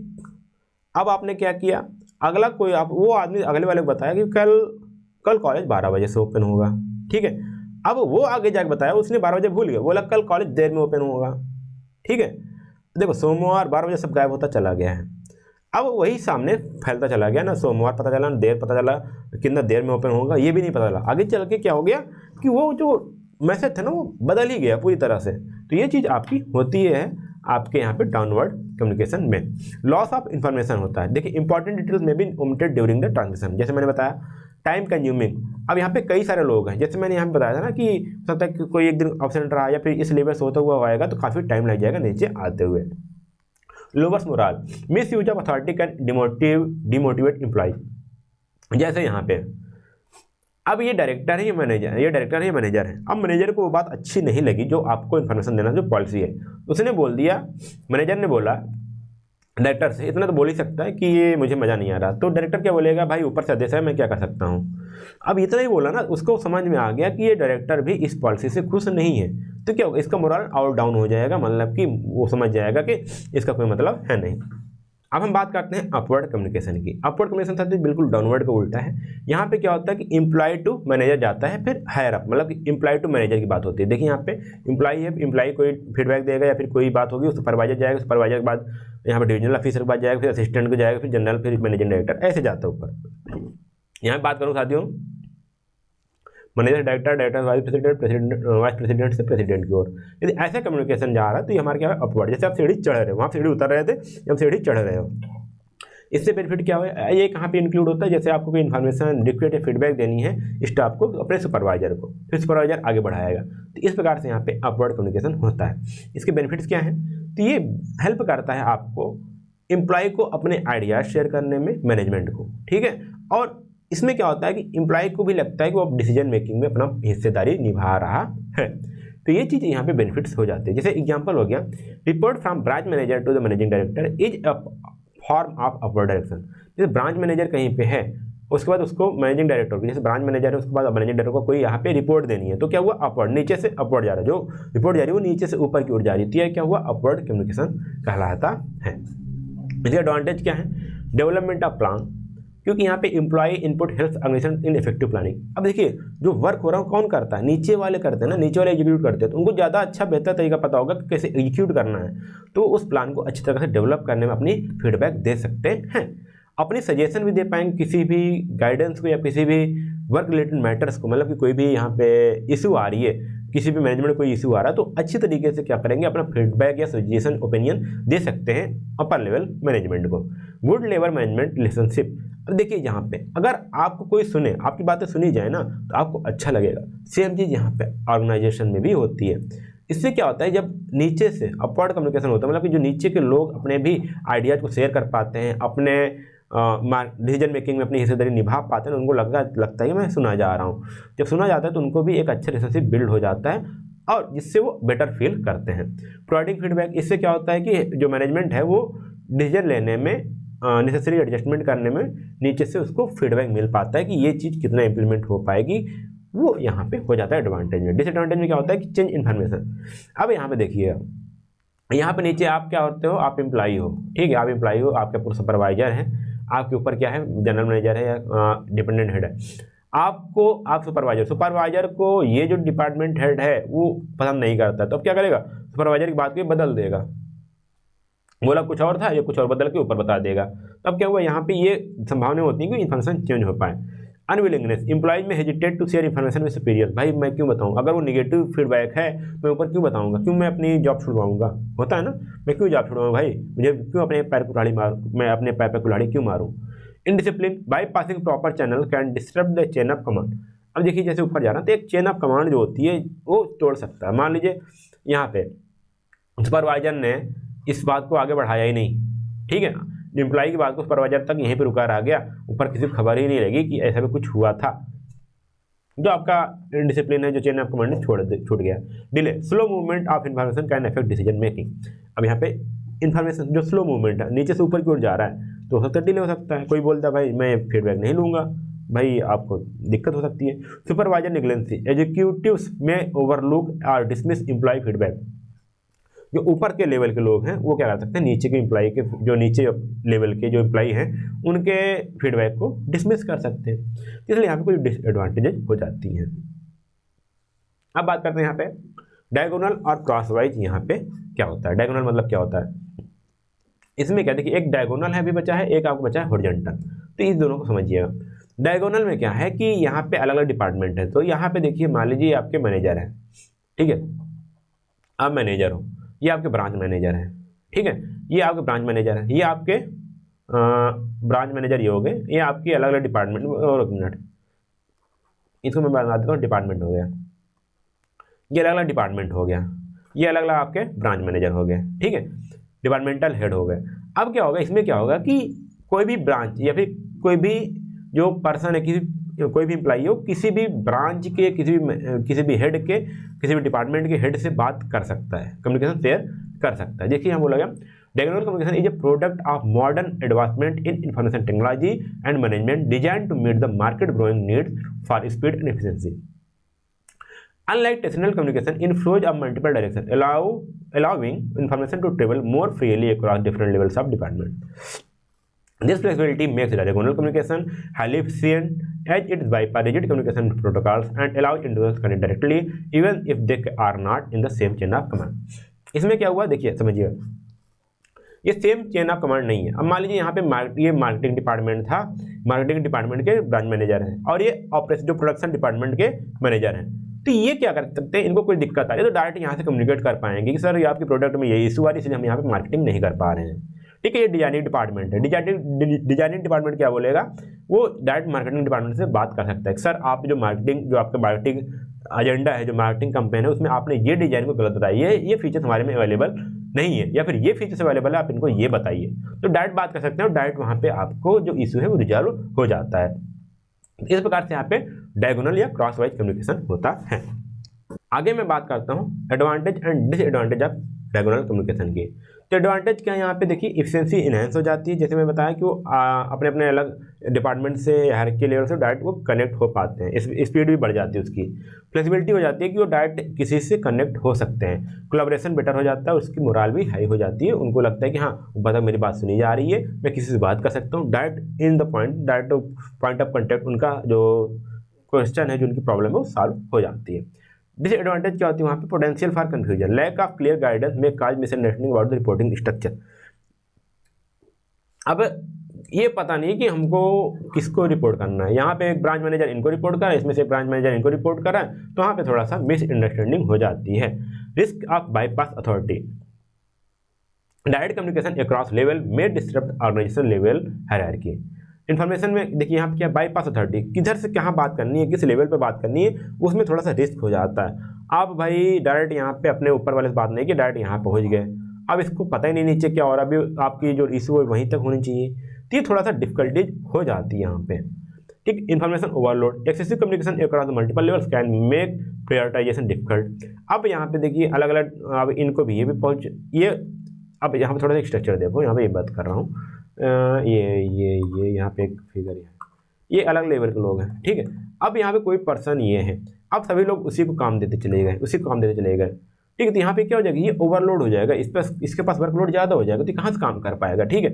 आपने देखा अच्छा ये बंदा जल्दी से काम कर लेता है, तो सभी जो ब्रांच डिपार्टमेंट थे सभी उसी से कम्युनिकेट कर रहे हैं, तो ओवरलोड हो जाएगा। तो यहाँ पे ये चीज़ थोड़ी सी क्या आती है, डिसएडवांटेज हो जाती है। Reduce accountability, message may not reach to the intended discipline due to the absence of structured communication chain. अब यहाँ पे जिसकी तक बात पहुँचनी थी उस तक बात नहीं पहुँच पाई। जैसे मान लीजिए यहाँ पे था ब्रांच मैनेजर था, ठीक है, ये इसको इश्यू आया किसके लिए, इसको आया मार्केटिंग से, ये हमारा मार्केटिंग का हमारा ब्रांच मैनेजर था, इसको आया प्रोडक्शन से रिलेटेड, बट ये जानता नहीं कि इसको मुझे रिपोर्ट करना, तो इससे जाके जो आपका डिजाइनिंग वाला था उस वाले टीम से कर दिया, तो क्या हो गया, वहाँ पे गलत जगह पहुँच गया ना, क्योंकि उसको पता नहीं कि स्ट्रक्चर को पता नहीं है मुझे कहाँ से बात करनी है, तो वहाँ पे उसकी अकाउंटेबिलिटी क्या हो जाएगी, कम हो जाती है। तो इस प्रकार से यहाँ पे डिसएडवांटेज हो जाते हैं। आगे हम बात करते हैं हॉरिजॉन्टल और लेटरल कम्युनिकेशन। तो यहाँ पे क्या होता है कि वो एक लेवल के जो लोग हैं वो अपने आपस में कम्युनिकेट करते हैं। ये कब होता है, देखिए यहाँ पे this communication between the people working at the same level in organisation level like the coworkers or teammate. अब यहाँ पे देखिएगा अगला, देखिए यहाँ पे मैनेजर है, यहाँ पे ब्रांच मैनेजर है, तो यहाँ पे देखिए मार्केटिंग मैनेजर हो गया, ऑपरेशन मैनेजमेंट हो गया, प्रोडक्शन मैनेजर हो गया, तो आपस में इस टाइप का जो कम्युनिकेशन होता है उसको बोलते हैं हम यहाँ पे हॉरिजॉन्टल और लेटरल कम्युनिकेशन। इसका मेन गोल होता है टीम वर्क को बिल्ड करने के लिए और जो अलग अलग ग्रुप के बीच जो कोऑर्डिनेशन है उसका इंप्रूव करने के लिए, ठीक है। समझ में आ गया होगा मुझे, में जो ज़्यादा हार्ड नहीं है। जैसे यहाँ पे देखिए परचेज मैनेजर है, प्रोडक्शन मैनेजर है, क्वालिटी कंट्रोल है, सेल्स मैनेजर, तो जो मैनेजर आप एक दूसरे के मैनेजर से बात कर रहे हैं ना, तो ये होते हैं हमारे हॉरिजॉन्टल कम्युनिकेशन, ठीक है। इसके एडवांटेज क्या है वो भी हम यहाँ पे बात कर लेते हैं। तो एडवांटेज क्या है, यहाँ पे जो टीम वर्क वो इंप्रूव होता है पहली बात तो, ठीक है, क्योंकि उनके बीच में जो कोलैबोरेशन होता है, उनके बीच की जो टीम बॉन्डिंग होती है वो बढ़िया से स्ट्रांग हो जाती है। इसलिए इनहेंस कोऑर्डिनेशन, अलग अलग डिपार्टमेंट में अलग अलग कोऑर्डिनेशन होता है जिसके कारण काम आसानी से हो जाता है। जैसे इसका एक लैग बता दूं, जहाँ पे अगर हॉरिजॉन्टल कम्युनिकेशन में यदि लैग है तो आप सोचो जब आप रोड बनती है, ठीक है, हमारे यहाँ जो बढ़िया एग्जाम्पल है भाई, रोड बन गई फिर उसकी खुदाई स्टार्ट हो जाती है, उसमें सीवर लाइन डालनी है, सीवर लाइन पड़ गई तो फिर उसके बाद बगल से खोदना स्टार्ट हो जाती है, क्योंकि उसमें पीछे अभी बिजली के खंभे लगाने हैं, फिर अगर सब बिजली खंभे लग गए तो फिर डालनी है भाई यहाँ पे, अभी तो मुझे जो टेलीकम्युनिकेशन की लाइनें हैं जो वायर जानी है वो भी बाकी है। तो ये सारी चीज़ क्या है, ये लैक ऑफ हॉरिजॉन्टल कम्युनिकेशन की बातें होती हैं, क्योंकि अपने ही मैनेजर अपने ही लेवल पे अलग डिपार्टमेंट में बात नहीं हो पा रही है, अलग अलग एक बढ़िया से बात नहीं हो पा रही है, तो क्या लैक है। तो यही चीज़ बोलोगे ना, यदि लैक दूर हो गया हॉरिजॉन्टल कम्युनिकेशन से तो आपका कोऑर्डिनेशन बढ़ गया, जो प्रॉब्लम सॉल्विंग है, जो आपके इशू आ रहे हैं वो भी आपकी आसानी से सॉल्व हो पा रहे हैं डायरेक्ट कम्युनिकेट होने के कारण। क्योंकि मान लीजिए परचेज में कोई इशू आ रहा है, परचेज मैनेजर क्या बोलेगा, सेल्स मैनेजर को बात कर लेगा कि भाई जो बिलिंग में थोड़ी सी इशू आ रही है, आज थोड़ा सेल्स में सेल्स कम करना, ठीक है, क्योंकि परचेज में क्या हो रहा है, परचेज की जो बिलिंग हो पा रही है, इनवॉइसिंग सही से हो नहीं पा रही है, या फिर परचेज वाला बोलेगा एक मिनट कहाँ गया भाई, हाँ ठीक है, परचेज जो यहाँ पे जो रॉ मटेरियल परचेज कर रहा है वो बोलेगा भाई साहब इस समय स्टॉक थोड़ा सा कम आएगा क्योंकि रॉ मटेरियल मिल नहीं पा रहा, थोड़ा सेल्स पे ध्यान दो, सेलिंग कम कर लो ताकि हम लॉन्ग टर्म तक सेल कर पाए, हमारे पास प्रोडक्ट की अवेलेबिलिटी बनी रहे, ठीक है। परचेज मैनेजर अब यहाँ पे क्वालिटी कंट्रोल इससे बात कर सकता है, भाई क्वालिटी कंट्रोल में क्वालिटी देख रहा है, अच्छा यहाँ पे जो प्रोडक्ट हमारा प्रोड्यूस हो रहा है वहाँ पे मुझे क्वालिटी सही नहीं मिल रही, तो परचेज बोलेगा भाई देखना अपने रॉ मटेरियल की क्वालिटी चेक करना क्या वो सही आ रही है, जितना हमारे स्टैंडर्ड वो आ रहा है नहीं आ पा रहा है, ठीक। तो ये सारी चीज़ बात कर अपने से कोलैबोरेट कर पाएंगे आसानी से। आगे मैं बात करूँ यहाँ पे डिसएडवांटेज क्या है, रिस्क ऑफ कॉन्फ्लिक्ट, ठीक है, difference opinion can lead misunderstanding और कॉन्फ्लिक्ट। अब यहाँ पे देखिए अलग अलग लेवल के अलग अलग यहाँ पे ओपिनियन हो सकते हैं, तो इसमें क्या होता है, कॉन्फ्लिक्ट हो सकता है। लैक ऑफ अथॉरिटी, बिना किसी क्लियर हायरार्की के वहाँ पे डिसीजन लेना थोड़ा सा टफ हो जाता है।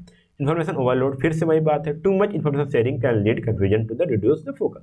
अब इसी के बीच में यहाँ पे सारी बातें हो रही हैं, यहाँ पे ज़्यादा से ज़्यादा इन्फॉर्मेशन यहाँ पे शेयर हो रही है, यहाँ पे क्या होगा, इन्फॉर्मेशन ओवरलोड हो गई है। अब यहाँ पे कोई हायरार्की नहीं है, कोई किसको कंट्रोल कर पाए, कोई बता पाए कि अच्छा ये डिपार्टमेंट आपका, डिपार्टमेंट आपका, ये बात आपसे, ये चीज़ आपको सॉल्व करनी है, ये चीज़ आपको सॉल्व करनी है, इतना हो नहीं पा रहा। इन्फॉर्मेशन इतना ज़्यादा हो गया, इतनी क्वेरी इतनी ज़्यादा हो गई है कि सही से चीज़ें सॉल्व नहीं हो पा रही हैं। तो ये आपका ऐसे आता है आपका हॉरिजॉन्टल कम्युनिकेशन, ठीक है। तो आपका हॉरिजॉन्टल कम्युनिकेशन ये चीज़ आती है। तो अब मैंने आपको बताया हॉरिजॉन्टल हो गया, डायगोनल हो गया, अपवर्ड हो गया, डाउनवर्ड हो गया। तो ये क्वेश्चन जो है आपका 10 मार्क्स में आते हैं, इसमें से कोई भी आ सकता है। जैसे आपको मैं बता दूं, यदि आपको बोल दिया गया कि डाउनवर्ड कम्युनिकेशन क्या होता है, इसके एडवांटेज डिसएडवांटेज लिखो, ठीक आएगा तो सब कुछ लिखना पड़ेगा आपको, ठीक है। इसका रोल क्या है, पर्पज क्या है, वो भी बात होती है। अपवर्ड कम्युनिकेशन आ गया तो इसका रोल क्या होता है, ठीक, आपको डायग्राम बनाना पड़ेगा, पक्का बनाना पड़ेगा। हॉरिजॉन्टल लेटरल कम्युनिकेशन आ गया तभी आपको डायग्राम बनाना पड़ेगा, उसके एडवांटेज डिसएडवांटेज लिखना पड़ेगा। डायगोनल या क्रॉस वाइज कम्युनिकेशन आ गया तब इसके फीचर्स आपको लिखने पड़ेंगे, इसके एडवांटेज लिखने पड़ेंगे, इसके डिसएडवांटेज लिखने पड़ेंगे, इसका डायग्राम आपको बनाना पड़ेगा। तो ये आपके हो गए साथियों टाइप, फ्लो या फिर टाइप नहीं, फ्लो, लेवल या डायमेंशन ऑफ कम्युनिकेशन। ये मैं आपको बात किया, जो मैंने चारों की बात की। तो ये आपके एग्जाम में ये ऐसे क्वेश्चन आते हैं। अब हम यहाँ पे बात करने वाले हैं इफेक्टिव कम्युनिकेशन की। साथियों, यदि हम कोई बात शेयर करते हैं, किसी को बताते हैं, और मैं जैसे बताना चाहता हूँ, यदि वो सामने वाला वैसा समझ नहीं पा रहा है, तो ये समझिए कि आप में कम्युनिकेशन की आपका जो कम्युनिकेशन था वो इफेक्टिव नहीं था। मतलब कि जो हम बताना चाहते हैं सामने वाले को सेम वैसा ही फील हो, सेम वैसा इन्फॉर्मेशन उसको रिसीव हो, तब समझिए कि आपका कम्युनिकेशन इफेक्टिव है। तो यही चीज़ बोला जाता है कि इफेक्टिव कम्युनिकेशन ये होता है कि जब आपकी एबिलिटी जो है clearly and accurately convey information in a way that is easily understood by the intended audience. मतलब कि जो आपका जो कम्युनिकेशन उसकी एबिलिटी क्या है, उसकी क्लियरिटी और कितना वो क्लियर है, कितना एक्यूरेट है, ताकि जो ऑडियंस है वो सेम उतना ही समझ पाए जो आप उसको शेयर करना चाहते हो, ठीक है। तो यहाँ पे कुछ चीज़ें आती हैं, it goes beyond the word, just word use, include the body language, tone and listening skill. इसमें कई सारी चीज़ें होती हैं, ऐसा नहीं कि आपने सिर्फ बोल दिया वही हो गया आपके कम्युनिकेशन, नहीं, इसमें आपकी लैंग्वेज क्या है, आपकी टोन क्या है, और सामने ऑडियंस की लिसनिंग पावर कितनी है, वो भी इसमें इंक्लूड होता है। तो यहाँ पे ये होती है हमारी इफेक्टिव कम्युनिकेशन। मतलब कि जो सामने वाला पर्सन है और मैं जो आइडिया शेयर कर रहा हूँ, क्या मैं जो आइडिया शेयर करूँ सामने वाला उतना समझ पा रहा है, यदि उतना समझ पा रहा है जितना मैं बताना चाहता हूँ, या बिल्कुल एग्जैक्टली समझ पा रहा है, तब तो हम वहाँ पे बोलेंगे वो कम्युनिकेशन हमारी इफेक्टिव है। तो उसमें कुछ बैरियर्स आते हैं, क्या रीजन हो सकते हैं कि हमारा जो कम्युनिकेशन है वो इफेक्टिव नहीं रहता है। तो देखिए यहाँ पे मैंने कुछ बैरियर्स उसी को बोलते हैं। मतलब कि देखिए, आप कभी सुनते होंगे तो कोई पर्सन कोई स्पीकर बोल रहा है, बट आप उसके वर्ड को नहीं समझ पा रहे, जो वर्ड यूज हो रहा है, या उसकी वॉइस ऐसी है कि वो आपके अंडरस्टैंडेबल, उसकी वॉइस क्लियर नहीं है, तब भी आपको दिक्कत हो सकती है। या तो मान लो स्पीकर माइक लगा के बोल रहा है, ठीक है, बट माइक में कोई इशू आ रहा है, माइक में ही कोई इशू है, तब भी तो आपकी आवाज़ सही नहीं हो रही, ची पॉँ कर रहा है ना, होता है। तो तब भी अगर ऐसा भी हो रहा है ना, तब भी ये समझिए कि वहाँ पे बैरियर तो है, क्योंकि आपकी जो बातें हैं वहाँ तक पहुँच नहीं पा रही सेम वे में, सेम तरीके से, सेम लहजे में, और सेम इंटेंट के साथ। जो आपका इरादा है, सेम इरादा वो समझ नहीं पा रहा है जो ऑडियंस है। तो यहाँ पे देखिए, पहला हमारा आता है फिजिकल एंड साइकोलॉजिकल बैरियर। इसमें क्या था, जैसे आपकी डिस्टेंस, आपकी जो मैं आपसे बात कर रहा हूँ, may be by the chance यदि मेरी माइक की इश्यू होता, आप तक आवाज़ जा ही नहीं पा रही होती, तभी तो कोई इशू आता ना। नॉइज हो गया, फॉल्टी इक्विपमेंट हो गया, कैन डिस्टर्ब द कम्युनिकेशन। जैसे मैंने माइक का बताया एग्जांपल लेके, आप प्रेजेंटेशन यूज कर रहे हो, जो आपका पिक्चर डिस्प्ले लगा हुआ है वही सही से नहीं चल रहा है, तो भी आपका एक बैरियर्स हो जाता है, आपके आइडिया एक्यूरेटली शेयर नहीं हो पाते हैं। जैसे यहाँ पे उसके बाद पुअर हियरिंग हो गया, आई साइट हो गया, स्पीच डिफिकल्टीज इफेक्ट अंडरस्टैंडिंग। अब देखिए आपकी क्या है, जो आप फिर ऑडियंस है उसमें क्या है, उसकी हेयरिंग या लिसनिंग स्किल थोड़ा कमज़ोर है, वीक है, उसकी आई साइट कमज़ोर है, वो आपके जो डिस्प्ले पे दिखा रहे हो वो आप देख नहीं पा रहा है, और आपको स्पीच डिफिकल्टी हो रही है, जो स्पीकर है उसको बोलने में प्रॉब्लम हो रही है। तो ये जो हमारे होते हैं फिजिकल या साइकोलॉजिकल बैरियर आते हैं। इमोशनल एंड कल्चरल नॉइज, जैसे यहाँ पे देखिएगा, strong emotion like anger and fear can cloud judgement. आप क्या हो सकता है, आपने क्या किया, किसी को ज़बरदस्ती लेकर बैठा दिया सेमिनार में, आपको सुनना है, तो आपने उसको फोर्स किया है, और आपके पास पावर है। अच्छा, मैनेजर आज जो हमारा ब्रांच मैनेजर है उसका आज स्पीच है, वहाँ पे बैठना जरूरी है, तो आदमी अपने विलिंगनेस के साथ नहीं आया, अपनी इच्छा से नहीं आया, वो एक फोर्स आपको पावर देख के आया, वो बस बैठा रहेगा, सुनेगा उनेगा नहीं। तो ये चीज़ें होता है तब वहाँ पे आपका इमोशनल या कल्चरल नॉलेज में आता है। Attitude of superiority and subordinance hinder interaction, मतलब जैसे वही बताया, सुपेरियर का एटीट्यूड है भाई, आपको बस सुनना ही सुनना है, और जो नीचे वाले हायरार्की वाले वो सुने ही नहीं रहे हैं, तो वहाँ पे एक बाधा आ जाती है। कल्चरल डिफरेंस हो गया, स्टीरियोटाइप्स हो गया, एजम्पशन क्रिएटेड एंड मिसअंडरस्टैंडिंग। जैसे कि कभी कभी क्या होता है कि आप अपने ऑफिस में, अपने कॉलेज में ही देखो, कोई ऐसा दोस्त होगा कि जैसे बोलना स्टार्ट करता है, बोलते हो यार ये तो ऐसे बोलता रहता है, तो आपके माइंड में उसके हिसाब से एक स्टीरियोटाइप से आ गया, उसका एक माइंडसेट आपके दिमाग में फिक्स हो गया। यदि वो सही भी बोल रहा होगा तब भी आप उसको इग्नोर कर दोगे। तो ये चीज़ होता है। कल्चरल डिफरेंस, मान लीजिए वो किसी अदर स्टेट से आया हुआ है, आपके कॉलेज में ही है, किसी डिफरेंट स्टेट से है, उसकी व्यू पॉइंट अलग होंगे, उसके शेयरिंग आइडिया जो अलग होंगे, उसका जो प्रीवियस पास्ट एक्सपीरियंस रहा होगा किसी एक टॉपिक को लेकर के अलग रहा होगा, तो वहाँ से भी उसका कुछ कम्युनिकेशन में आपको देखने को बैरियर मिल जाएगा। ठीक है, कुछ एजम्पशन हम क्रिएट कर लेते हैं जिससे हमारी मिसअंडरस्टैंडिंग हो जाती है। तो ये हमारे फिजिकल, साइकोलॉजिकल हो गए, इमोशनल, कल्चरल हो गए। लैंग्वेज बैरियर होते हैं, जैसे कोई देखिए यहाँ पे लैंग्वेज हो गया, स्ट्रॉन्ग असेंट यूज कर रहा, कोई स्लैंग, जॉर्गन, ये सारी चीज़ यूज हो रही हैं। तो देखिए अलग अलग टाइप के जो आपके स्लैंग्स होते हैं, जो जॉर्गन मतलब कि जो मुहावरे होते हैं, कथावत होती हैं, एनेक्डोट्स हो गए, मतलब कि जो कहावतें हो जाती हैं, वो डिफरेंट सिनेरियो में डिफरेंट मीनिंग्स देती हैं।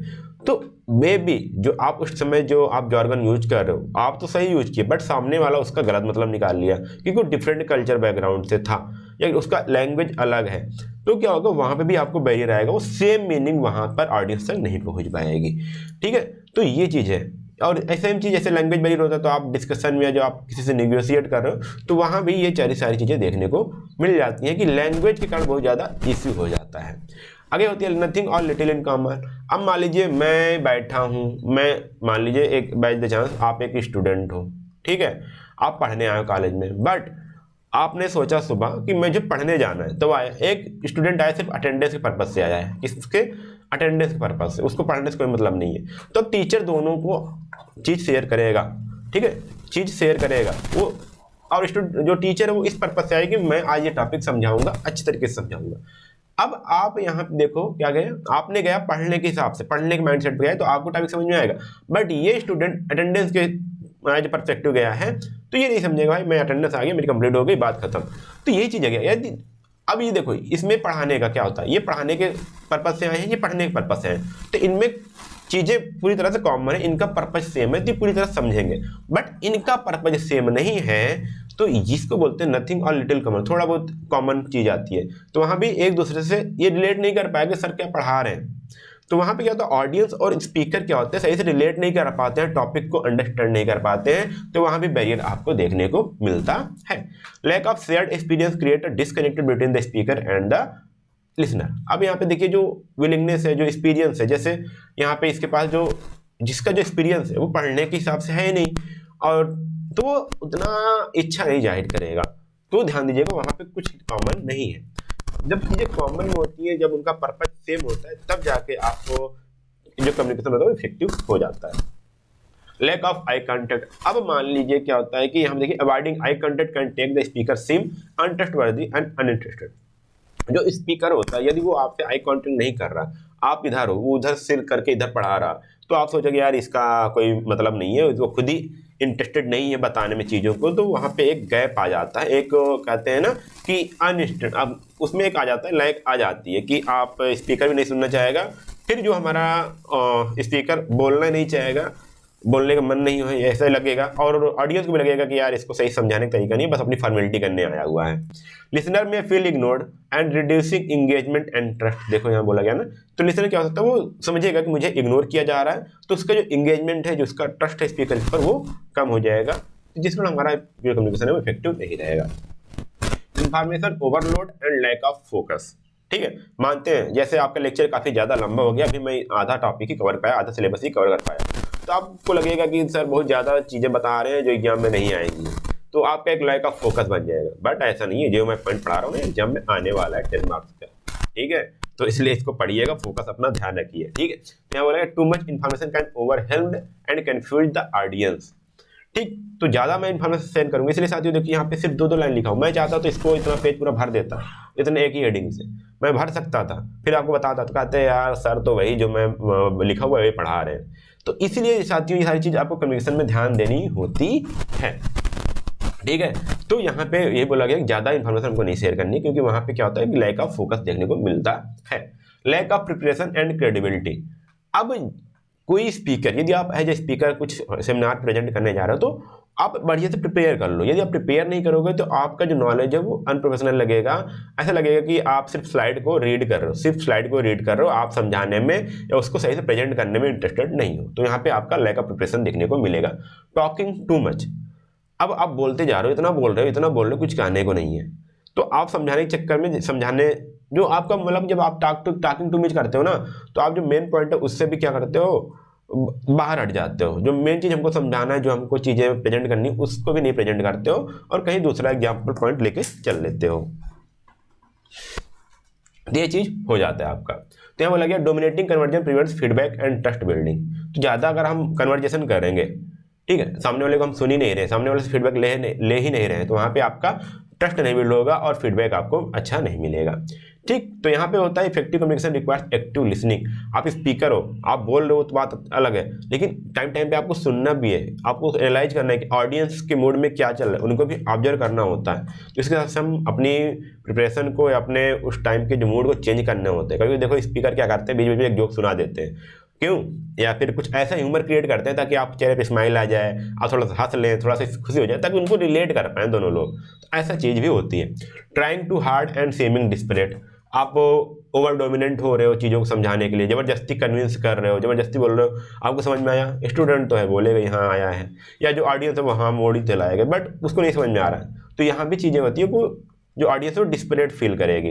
लैक ऑफ इंथुजियाज्म, मतलब कि यहाँ पे जो स्पीकर है बिना किसी पैसन के, बिना किसी बिलीफ्स के मैसेज, देखिए यहाँ पे स्पीकर विदाउट पैसन और belief in their message fails to persuade others. आपके पास पैसन नहीं है, आपका कुछ खुद इंटरेस्ट नहीं है, जो आप शेयर कर रहे हो ना उसमें खुद का आपका इंटरेस्ट नहीं है, आप खुद उसमें इंटरेस्टेड नहीं हो, तो वहाँ पे क्या होता है दूसरों को आप परस्यूएट मतलब फॉलो अप सही से नहीं कर पाते और किसी दूसरे ऑडियंस को आप कन्विंस नहीं कर पाओगे उस पॉइंट पर, यदि आपके अंदर लैक ऑफ इंथुजियाज्म होगा तो। अब यहाँ पे देखिए enthusiasm is essential for engaging the convincing an audience. तो जो आपका इंथुजियाज्म है वो ऑडियंस को कन्विंस करने के लिए, इंगेज करने के लिए यहाँ पे आपको बहुत ही जरूरी होता है।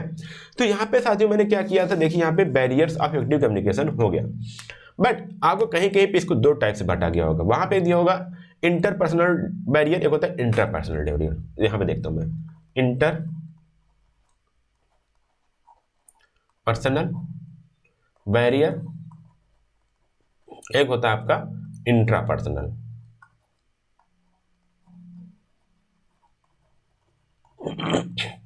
अब ये क्या है साथियों, ध्यान दीजिएगा, मैंने तो इसको बता दिया है ऐसे, बट कहीं कहीं आपको एग्जाम में दे दिया what is the interpersonal barrier या इंट्रापर्सनल बैरियर। तो आप इसमें कंफ्यूज हो जाओगे, मैं थोड़ा सा बता दूं इसको कैसे याद करना। इंटरकास्ट शादी जानते हो ना, मतलब कि एक कास्ट से दूसरे कास्ट शादी होती है, तो सेम चीज जब आप इंटरपर्सनल की बात करते हो तो यहाँ पे एमंग 2 पीपुल, ठीक है, एमंग 2 पीपुल बात करते हो, एमंग 2 पीपल, ठीक है। अब जब इंट्रापर्सनल की बात कर रहे हो तो ये आपका विद इन सेल्फ होता है, ठीक है, विद इन सेल्फ। अब ये चीज क्या है, देखिए पहले मैं इसको बताता हूं, आप पहले अपने अंदर वो क्या क्या क्या बैरियर सकती है जो आपके खुद से निकल रही है। जैसे मैंने यहां पे बताया कि आपका जो वोकैबुलरी है, ठीक है, मान लीजिए विद इन द वर्ड, मान लीजिए आपकी लिमिटेड वोकैबुलरी है, लिमिटेड वोकैबुलरी है, ठीक है, आपका जो प्रेजेंटेशन स्किल है वो पुअर है, पुअर प्रेजेंटेशन स्किल, ठीक है। फिर उसके बाद मैं बात कर सकता हूं आपका जो कॉन्फिडेंस लेवल वो लो है, ठीक है, लो कॉन्फिडेंस है, ठीक है। जो आप तरीका है आपका वे, मतलब जो आपके अंदर से ये चीज़ की लिमिटेड वोकैबुलरी होगी, पुअर प्रेजेंटेशन हो गया, लो कॉन्फिडेंस हो गया, ठीक है, इनएप्रोप्रिएट बॉडी लैंग्वेज, ठीक है, आपकी बॉडी लैंग्वेज, ठीक है, ये सारी चीज क्या है आपके अंदर से, ये जो बैरियर है वो आपके अंदर है और जिसके कारण आप सही से प्रेजेंट नहीं कर पा रहे हो, तो ये चीजें हो गई। अब बात करते हैं यहाँ पे एमंग 2 पीपुल, इंटरपर्सनल की यदि मैं बात करूं साथियों, तो यहाँ पे क्या होगा ध्यान दीजिएगा, इंटरपर्सनल पे जैसे आपका हो गया कल्चर। अब यहाँ पे दोनों लोग का बात होगी, दो लोग जिसको हम शेयर करें और मेरा, दोनों का कल्चरल डिफरेंस है, तो वहाँ पे कुछ बैरियर आते हैं ना, वो क्या हो गया, आपका कल्चरल डिफरेंस हो गया। ठीक है, आप यहाँ पे मैंने और बात किया था, आपको इमोशनल कल्चरल नॉलेज हो गया, फिजिकल या साइकोलॉजिकल बैरियर हो गया। ठीक है, साइकोलॉजिकल, किसी भी एक टॉपिक को लेकर के दो लोगों के बीच में अलग अलग उसका पॉइंट ऑफ व्यू हो सकता है। ठीक है, जैसे आपका कोई आपका जो असेंट है, लैंग्वेज बैरियर हो सकता है यहाँ पे इंटरपर्सनल में।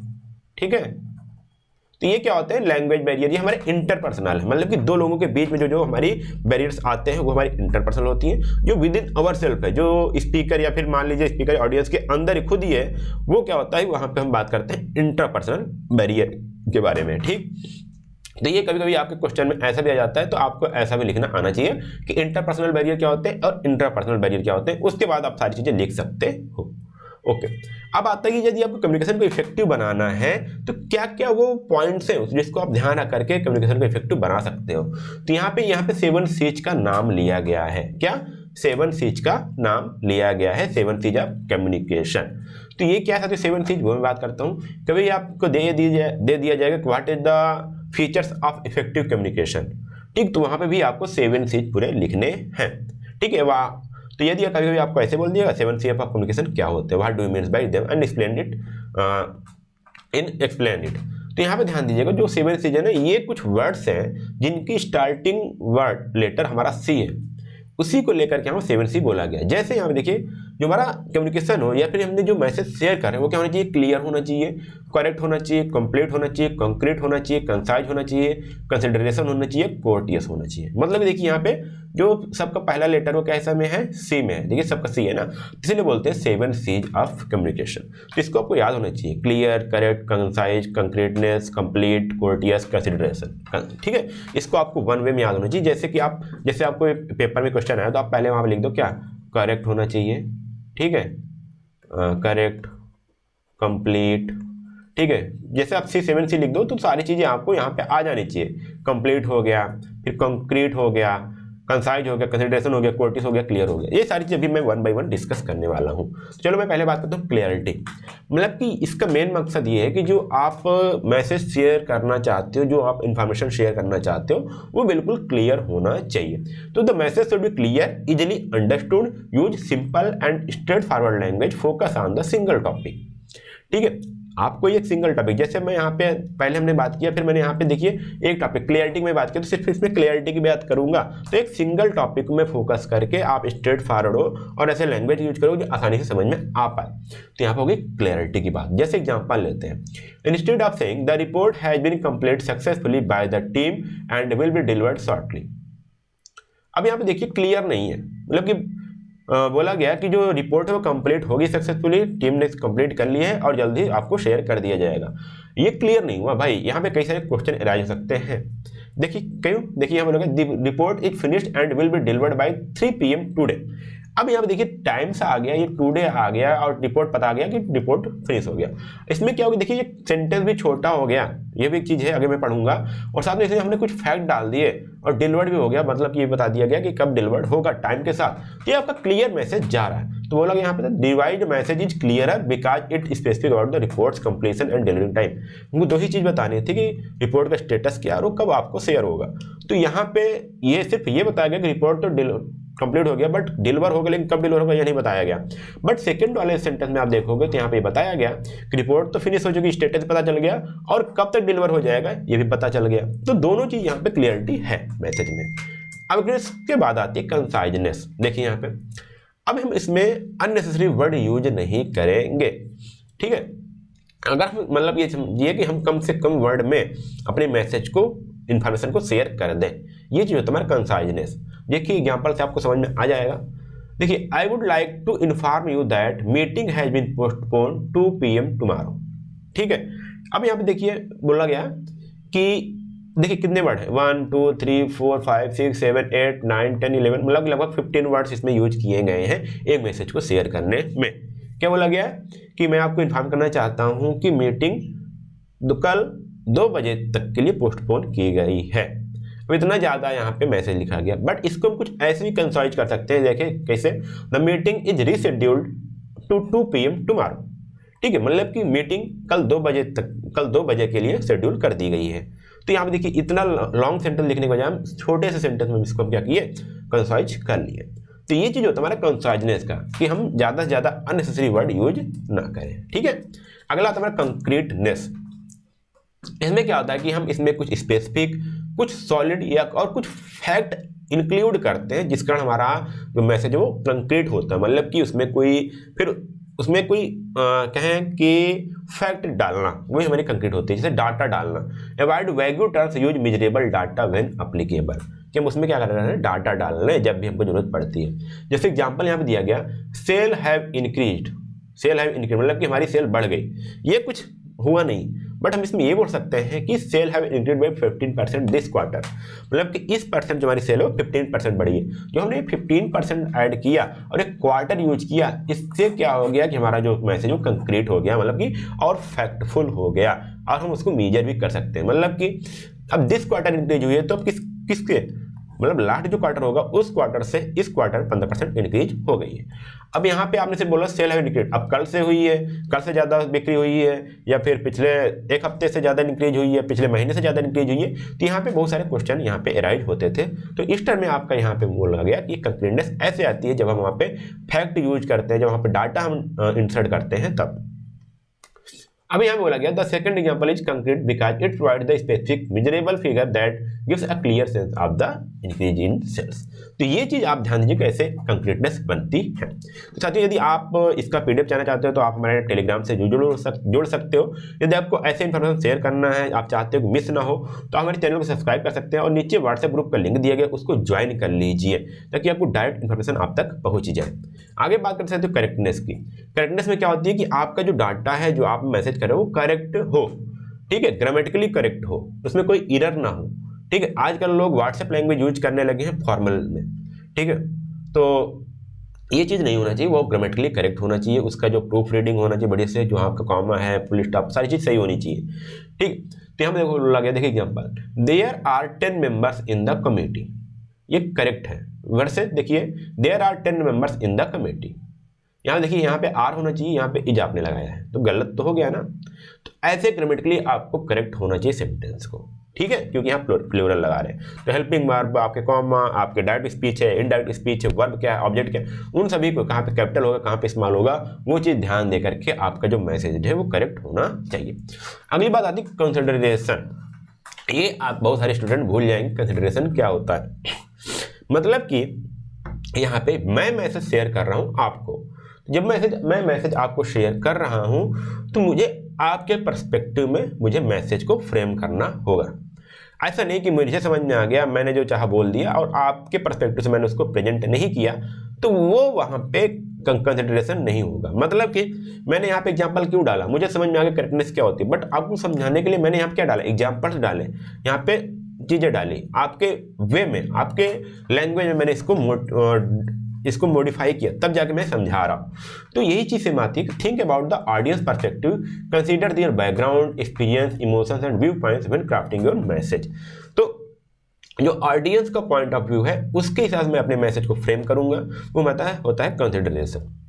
जैसे when writing an email a team about the missed deadline, instead of just saying you missed deadline, say I understand the challenges you faced but we need to meet deadline for the project success। ठीक है, देखिए यहाँ पे, और अब यहाँ पे direct straight forward होकर के हम थोड़ा सा मैसेज को फ्रेम किए ताकि ऑडियंस को बुरा ना लगे, मतलब कि हमारी टीम को बुरा भी ना लगे, ये भी हमको ध्यान दिया गया। तो यहाँ बोला गया कि मैं आपके चैलेंजेस को समझता हूँ जो आप फेस कर रहे हो, बट इसके बाद भी हमको डेडलाइन, प्रोजेक्ट सक्सेस के लिए हमको डेडलाइन को भी मीट करना है। तो समझ जाए डेडलाइन की भी बात की जा रही है। तो यहाँ पे हमने टीम को बिना किसी डायरेक्ट या उनको किसी फोर्स के, उनको एक पोलाइट वे में हमने उनको मैसेज दे दिया, तो इससे मैसेज भी पहुंच गया और उनका हमने उनको ठेस भी नहीं पहुंचेगी, ये समझ सकते हो। अब आता है कंप्लीटनेस। कंप्लीट मतलब क्या होता है, पूरा होना, मतलब कि हम जो इन्फॉर्मेशन शेयर कर रहे हैं वो पूरा हो। ठीक है, तो जो भी हमको ज़रूरत है, जो भी हमको चाहिए इन्फॉर्मेशन शेयर करना, उसमें सारी चीज़ शेयर करें ताकि जब ऑडियंस को मैसेज पहुँचे तो उसके बाद उसके दिमाग में, उसके माइंड में कोई भी क्वेश्चन अराइज ना हो। ठीक है, नहीं तो फिर से आपको पूछने लगेगा। तो यहाँ बोलेंगे provide all necessary information for the recipient to understand the take action and don't leave out any crucial details. जैसे एग्जांपल दिया गया, the project is due to next Friday, incomplete है। ठीक है, बोला गया कि प्रोजेक्ट यहाँ पे फ्राइडे के लिए ड्यू है, बट इनकम्प्लीट क्यों है? देखिए यहाँ पे बोला गया the project is due by 5 PM next Friday and should be submitted by the project management portal. ठीक है, तो यहाँ बोला गया कि ये प्रोजेक्ट अगले फ्राइडे 5 PM तक ड्यू है। इसको क्या होना चाहिए, इसको आपको उस टाइम तक, उसके टाइम के अंदर आपको मैनेजमेंट पोर्टल पर इसको सबमिट कर देना है। तो यहाँ पे हमने ये भी बताया कब सबमिट करना है, कहाँ पे सबमिट करना है, क्या टाइम है और कौन सा फ्राइडे है। ठीक है, यहाँ पे टाइम बता, इसमें इस इनकम्प्लीट इसलिए था क्योंकि हमने सिर्फ प्रोजेक्ट बताया, इसमें बस बताया ड्यू है नेक्स्ट फ्राइडे तक, तो वहाँ पे टाइम हमने किया नहीं। तो क्या होगा, मान लीजिए टीम मेंबर क्या करेगा, आपको 5 बजे उसको 10 बजे सबमिट कर रहा है, 10 PM पे सबमिट कर रहा है, तो डिले हो गया ना वो, तो आप फिर बोलोगे कंप्लीट सेंटेंस नहीं। तो यहाँ पे क्वेश्चन एराइज होगा, सर क्या मैं, क्वेश्चन बोलेगा सर मैं 8 बजे तक सबमिट कर सकता हूँ क्या? फिर कोई बोलेगा सर मैं 2 बजे सबमिट कर सकता हूँ क्या? मैं रात को 12 बजे सबमिट कर सकता हूँ क्या? तो ये सारी चीज़ इन्फॉर्मेशन क्वेश्चन एराइज ना हो ऑडियंस के माइंड में, तब यहाँ पे होता है कंप्लीटनेस। अगला सातवां आता है कोर्टसी। यहाँ पे क्या होता है कि वहाँ पे आपको जैसे मैं बताया कंसिडरेशन में आपको ऑडियंस का जो पर्सपेक्टिव वो लेकर के अपने मैसेज को मॉडिफाई करना होता था। कोर्टसी में क्या है कि हम उनको रिस्पेक्ट दें, ठीक है, सेम चीज समझिएगा, उनको रिस्पेक्ट करें, उनके लिए हम पोलाइट रहें और उनको कंसिडरेट करें। जैसे यहाँ पे हम कोई एग्जाम्पल कोई सब बोले, वहाँ पे हम थैंक यू, सॉरी, ये सारी चीज़ हम उसमें बोल सकते हैं। Instead of saying your work is superb, ठीक है, say I believe there are areas for improvement. अच्छा, सब बार है, सब बार, तो यहाँ पे ऐसा बोल सकते हैं, I believe there are areas for improvement in your work but I would like to discuss how we can meet address them together. तो हमने क्या किया, उसको कोर्टसी दिया, उसको मैंने बताया, देखिए कितना पोलाइटली हम उसको बोले। तो ये पोलाइटली फ्रेम करना, हमसे कोई गलती आ रही है तो सॉरी बोल सकते हैं, वहाँ थैंक यू बोल सकते हो, वाव, ये सारी वहाँ पे कोर्टसी, मतलब कि इसमें क्या होगा कि उनका रिस्पेक्ट करना, ठीक है, ऑडियंस की रिस्पेक्ट करना, ये सारी चीज़ आपके कोर्टसी में आता है। तो आप देखे होंगे यहाँ पे 7 6 मतलब क्या हुआ, देखिए इसलिए जो देखिए यहाँ पे सी, कोर्टसी भी सी से था हमारा, यहाँ भी हमारा कंप्लीटनेस सी से था, कंसिडरेशन हो गया हमारा, करेक्टनेस हो गया, कंक्रीटनेस हो गया, कंसाइजनेस हो गया और क्लैरिटी हो गया। ये सारी चीज़ 7 C's हैं जिसको हम बोलते हैं 7 C's ऑफ इफेक्टिव कम्युनिकेशन। तो ये आपके एग्जाम में भी आते हैं, what is the tools of effective communication, तो आपको ये सारी चीज़ लिख के आने हैं। अब हम बात करते हैं कोड एंड कंटेंट की। कोड क्या होता है, कंटेंट क्या होता है, वो भी हम यहाँ पे समझेंगे। तो पहले चीज बात करते हैं कोड को। तो कोड हमारा रिफर्स करता है सिंबल्स के, साइन को, सिस्टम को जो हम यूज करते हैं किसी मैसेज को इनकोड करने के लिए, ठीक है। जैसे यहाँ पे लिखा है I will be there in 10 minutes, किसी ने मैसेज भेजा, तो कोड क्या है, जो हमने ये बोला, ठीक है, मैसेज की नहीं बात कर रहा हूँ, मेरा इंटेंट क्या है वो मैं बात करूँ, मैं ये जो बोला, आई लिखा, एल लिखा, बी लिखा, देयर लिखा, इन लिखा, 10 लिखा, मिनट्स लिखा, ये हमारे क्या है, कोड्स हैं, ये हमारे क्या है, कोड्स हैं। ये स्पोकन वर्ड जो आपने वर्ड बोला वो हमारे क्या है, कोड हैं, फिर जो आपने लिखा वर्ड को वो हमारा क्या है, कोड है, ठीक है। तो ये समझ में आया कोड। अब कंटेंट समझो तभी आप समझ में आ जाए। कंटेंट क्या है, रिफर द एक्चुअल मैसेज और इन्फॉर्मेशन बीइंग कम्युनिकेटेड। हमको एक मैसेज बोलना था कि उसमें हमको बताना था कि मैं वहाँ 10 मिनट में आ जाऊँगा, तो मैंने वहाँ पे लिखा I will be there in 10 minutes. तो ये हमने जो लिखा वो हमारा कोड था, बट हमने जो बताना चाहता था ऑडियंस को वो हमारा क्या था, कॉन्टेंट था, ठीक है, कंटेंट था। तो यहाँ पे मैंने क्या किया, जो मैं बताना, मेरा जो पर्पज था कि मैं 10 मिनट में वहाँ हूँगा, जो मेरा मीनिंग था वो हमारा क्या होता है, वो हमारा होता है कंटेंट। तो ये ध्यान दीजिएगा। तो content is the message that you are informing the person you will arrive in 10 minutes. तो आपको 10 मिनट्स वहाँ बताना था, वो जो आपने बताया वो आपका कंटेंट है, और जो आपने लिखा, ठीक है, जो आपने लिखा वो आपका क्या था, कोड था, ठीक है। तो ये चीज़ दोनों समझ में आना चाहिए। क्या आपका डिफरेंस है, क्या रिलेशनशिप है, देखिए कोड इज द सिस्टम और medium use to transmit like language, symbol, signals, while content is the actual meaning और मैसेज बीइंग ट्रांसमिटेड। तो आपने जो ट्रांसमिट के लिए जो आपने मोड यूज किया, जो आपने कोडिंग की, जो आपने लैंग्वेज यूज किया, जो आपने सिंबल यूज किया, जो आपने सिग्नल यूज किया, वो आपका कोड था। बट आपने जो मैसेज देना चाहते थे, जो आप मैसेज देना चाहते थे, जो आपके मीनिंग थी उस कोड का, वो आपको होता है कंटेंट, ठीक है। तो content what you want to say, ठीक है, मतलब कंटेंट मतलब क्या है कि व्हाट यू वांट टू से, आप क्या कहना चाहते हो वो आपका कंटेंट है। और यहाँ पे कोड क्या है, हाउ यू से इट, आपने कैसे कहा, वो आपका यहाँ पे क्या हो गया, कोड। मतलब कि आपने लिख कर बोला, आपने सिंबल यूज किया, आपने सिग्नल यूज किया, वो आपका क्या हो गया, वहाँ पे कोड हो गया। जैसे एग्जांपल की बोलता हूँ यहाँ पे फिर से, जब आपने कोई ईमेल भेज रहे हैं तो कोड क्या हो सकता है, आपका रिटन लैंग्वेज हो सकता है, आपका ईमेल फॉर्मेट हो सकता है, आपका सब्जेक्ट लाइन हो सकता है, वो क्या आपका कोड है, बट कंटेंट क्या होगा, जो उस मैसेज, जो उस ईमेल में आपने मैसेज डाला है, जो आपने प्रोजेक्ट अपडेट के बारे में डिटेल डाला है, या फिर किसी टास्क को कंप्लीट करने के लिए जो आपने इंस्ट्रक्शन दिए हैं, वो आपके होते हैं कंटेंट। तो ये कोड और कंटेंट बिल्कुल छोटा सा होता है, ये आपके दिमाग में आ जाते हैं। What is the code and define content. Okay, अब आता आपका स्टिमुलस एंड रिस्पांस। बहुत ही ज़्यादा चीज़ें, अच्छी चीज़ें हैं जो आपको समझनी है, ठीक है, और या फिर आपके ओबी में चीज़ें आती हैं, जो आप एमबीए के स्टूडेंट आएंगे तब। तो stimulus and response refer to the process how message are exchange between the individual और groups. This concept is commonly used to understand the dynamics of communication in both personal and professional context. ठीक है, तो इसको मैं same चीज़ में बताऊं तो stimulus वो चीज़ें होती हैं जो किसी रिएक्शन का एक कारण बनती है। देखिए यहाँ पे, stimulus is anything that triggers a reaction और response from person. It can be message, it can be question, it can be an action, it can be event that receiver are respond in some way. जैसे आपको कोई food अच्छा लगता है, simple सा चीज़ मानता हूँ, ठीक है, आपको कोई फूड अच्छा लगता है, मान लीजिए आपको पनीर खाना अच्छा लगता है, तो जब आपने पनीर को देखा तो आप क्या हुआ, आपके माउथ से सलाइवा निकलने लगा, सिंपल सा चीज़ है, ठीक है, ठीक, आप हैप्पी हो गए। तो जो आपने देखा, तो जो हमारा कारण था पनीर को देखना, पनीर की सब्जी जो बनी है उसको देखना, वो क्या था, आपका एक स्टिमुलस था, उसके कारण आपकी इंप्रेशन ट्रिगर हुई, ठीक है। जो आपका पनीर क्या था, पनीर की सब्जी क्या थी, आपका स्टिमुलस था, ठीक है। रिस्पांस क्या हुआ कि आपके माउथ से सलाइवा आना, वो आपका क्या हुआ, रिस्पांस हुआ। जो आपका रिजल्ट आता है वो आपका रिस्पांस है। जो कारण है, जो ऑब्जेक्ट है, जो पीपल है, जो फीलिंग्स है, वो आपकी क्या होती है, स्टिमुलस होती हैं। सिंपल से वर्ड में मैं ये समझाना चाहूँगा, बाकी लिखने के लिए आप चाहे जितना भी लिख सकते हो। तो देखिए, imagine you and a friend, how was your day, the stimulus here is question you asked and it is the trigger that prompt the other person to respond. यहाँ पे देखिए, इस थोड़ा सा डिफरेंट वे में है, आपने किसी से बात किया तो हाउ वाज योर डे आपने क्वेश्चन पूछा, तो वो क्वेश्चन सामने पर्सन को मजबूर करेंगे आंसर देने में, ठीक है, अच्छा बुरा चाहे जो बोले। तो ये क्या था, यहाँ पे उसमें स्टिमुलस था। अब जो उस आंसर देगा वो आपका क्या होगा, रिस्पांस होगा, ठीक है। तो स्टिमुलस एंड रिस्पांस, ये चीज़ आपको समझ में आनी चाहिए। स्टिमुलस क्या होता है, ऑब्जेक्ट होता है, या पीपल होते हैं, या फिर कोई फीलिंग्स होती है जिसके कारण आपके अंदर रिस्पांस आता है, ठीक है। स्टिमुलस इन वर्कप्लेस क्या होता है, देख कन्वर्सेशन मैंने बात की, क्वेश्चन आपने पूछा तो आपका स्टिमुलस था, अब उसके कारण वो पर्सन क्या करेगा, रिस्पॉन्ड करेगा। तो यहाँ चीज़ इसलिए बोला गया कि क्या हो सकता है, ये एक मैसेज हो सकता है, ये क्वेश्चन हो सकता है, कोई एक्शन हो सकता है, एंड इवेंट दैट प्रॉम्प्ट्स, या कोई इवेंट हो सकता है जिसके कारण किसी रिसीवर को हम रिस्पॉन्ड करने में मजबूर करते हैं। देखिए अब वर्कप्लेस में क्या हो गया, मैनेजर ने एक ईमेल भेजा कि सभी जो टीम मेंबर हैं वो report by the end of the day, उस एंड ऑफ द डे सभी अपने रिपोर्ट करें, आपने प्रोग्रेस को रिपोर्ट करो। ये स्टिमुलस था कि क्या हुआ कि मैनेजर ने मैसेज भेजा, ठीक है। अब रिस्पांस में क्या करेगा, जो हमारे टीम मेंबर वो अपना आंसर देंगे, वो अपना रिपोर्ट सबमिट करेंगे। अब देखो यहाँ पे रिस्पांस इन कम्युनिकेशन।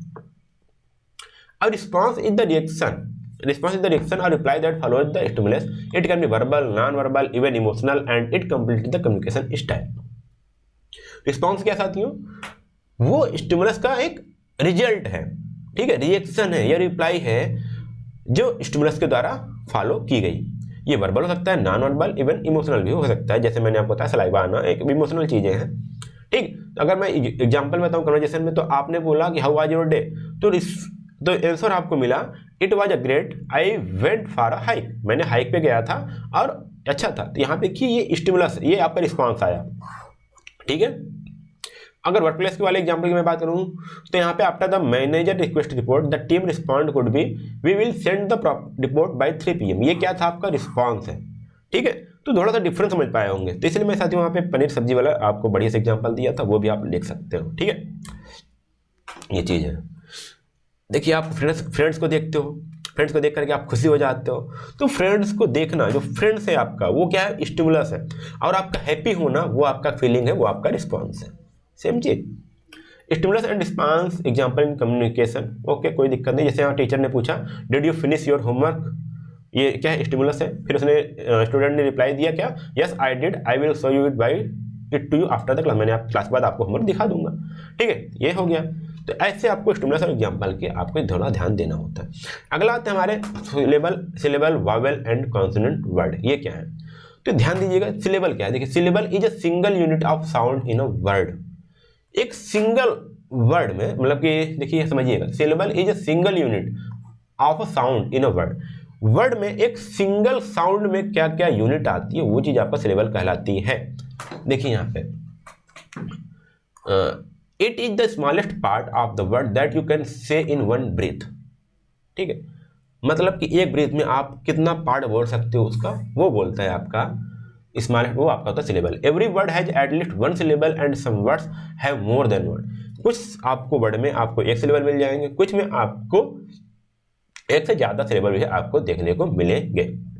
इसको आप समझिएगा। यहाँ पे वर्ड है कैट, कैट मैंने बोल दिया, ओके, एक सिलेबल था।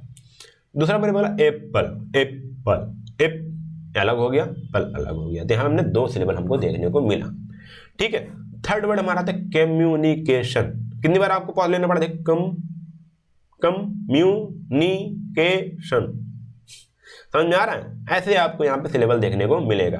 तो ये बोला गया है पे syllable is single unit of sound, come you mu, ठीक, सिंगल यूनिट ऑफ साउंड हो गया वर्ड में जो आप बोलते हो। It is the smaller part of word that you can say in one breath.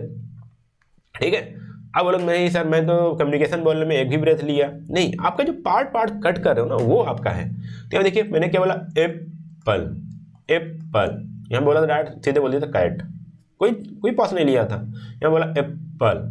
ठीक, अब यहाँ देखो कम्युनिकेशन। ठीक है, तो कम्युनिकेशन ये क्या हो गया आपका वर्ड। यहाँ पे देखिए अगर आप इसमें सिलेबल की काउंटिंग करोगे तो 1 2 3 4 5 हो गए, 5 सिलेबल हो गए। तो इस प्रकार से आप सिलेबल को डिफाइन कर सकते हो। ठीक है, तो यहाँ पे सिलेबल का क्या होता है कि आप जब उसको प्रोनाउंसिएट करते हो तो वहाँ पे आप क्लियरिटी देखने को मिलती है। Breaking down words into the syllable can make it easier to say and understand them, especially in language like English where some words can be tricky to pronounce. कभी कभी क्या होता है कि आप इंग्लिश में क्या होता है कि किसी वर्ड को आप प्रोनाउंस नहीं कर पा रहे, तो आप क्या बीच बीच में ब्रेक करते हो, उसको कैसे बोलना है जो आप ब्रेक करते हो ना, वो एक सिलेबल का एक यूनिट होता है, सिलेबल होता है। देखिए फर्स्ट टेंस यदि आपको बोलना है अनबिलीवेबल, ठीक है, अनबिलीवेबल, ठीक है, अनबिलीवेबल, तो अनबिलीवेबल, तो ये आपके क्या हो गए, सिलेबल हो गए। तो इस बार से आप कम्युनिकेट करोगे ना, तो जो आपके सिलेबल होते हैं वो आपको प्रोनाउंसिएट करने में, वर्ड्स को प्रोनाउंसिएट करने में आपको हेल्प करते हैं। तो सिंपल सा टॉपिक बचे साथ ही छोटे छोटे। वावेल साउंड क्या होते हैं आपको पता होता है, जिनको बोलने के लिए हमारा जो एयर होता है वो फ्रीली माउथ से बिना कहीं ब्रेक किए, बिना कहीं थ्रॉट्स में टकराए हुए निकलते हैं, तो हमारे होते हैं vowel sound. Vowel sound are sounds made when air flow freely through mouth without being blocked by teeth, tongue, lips.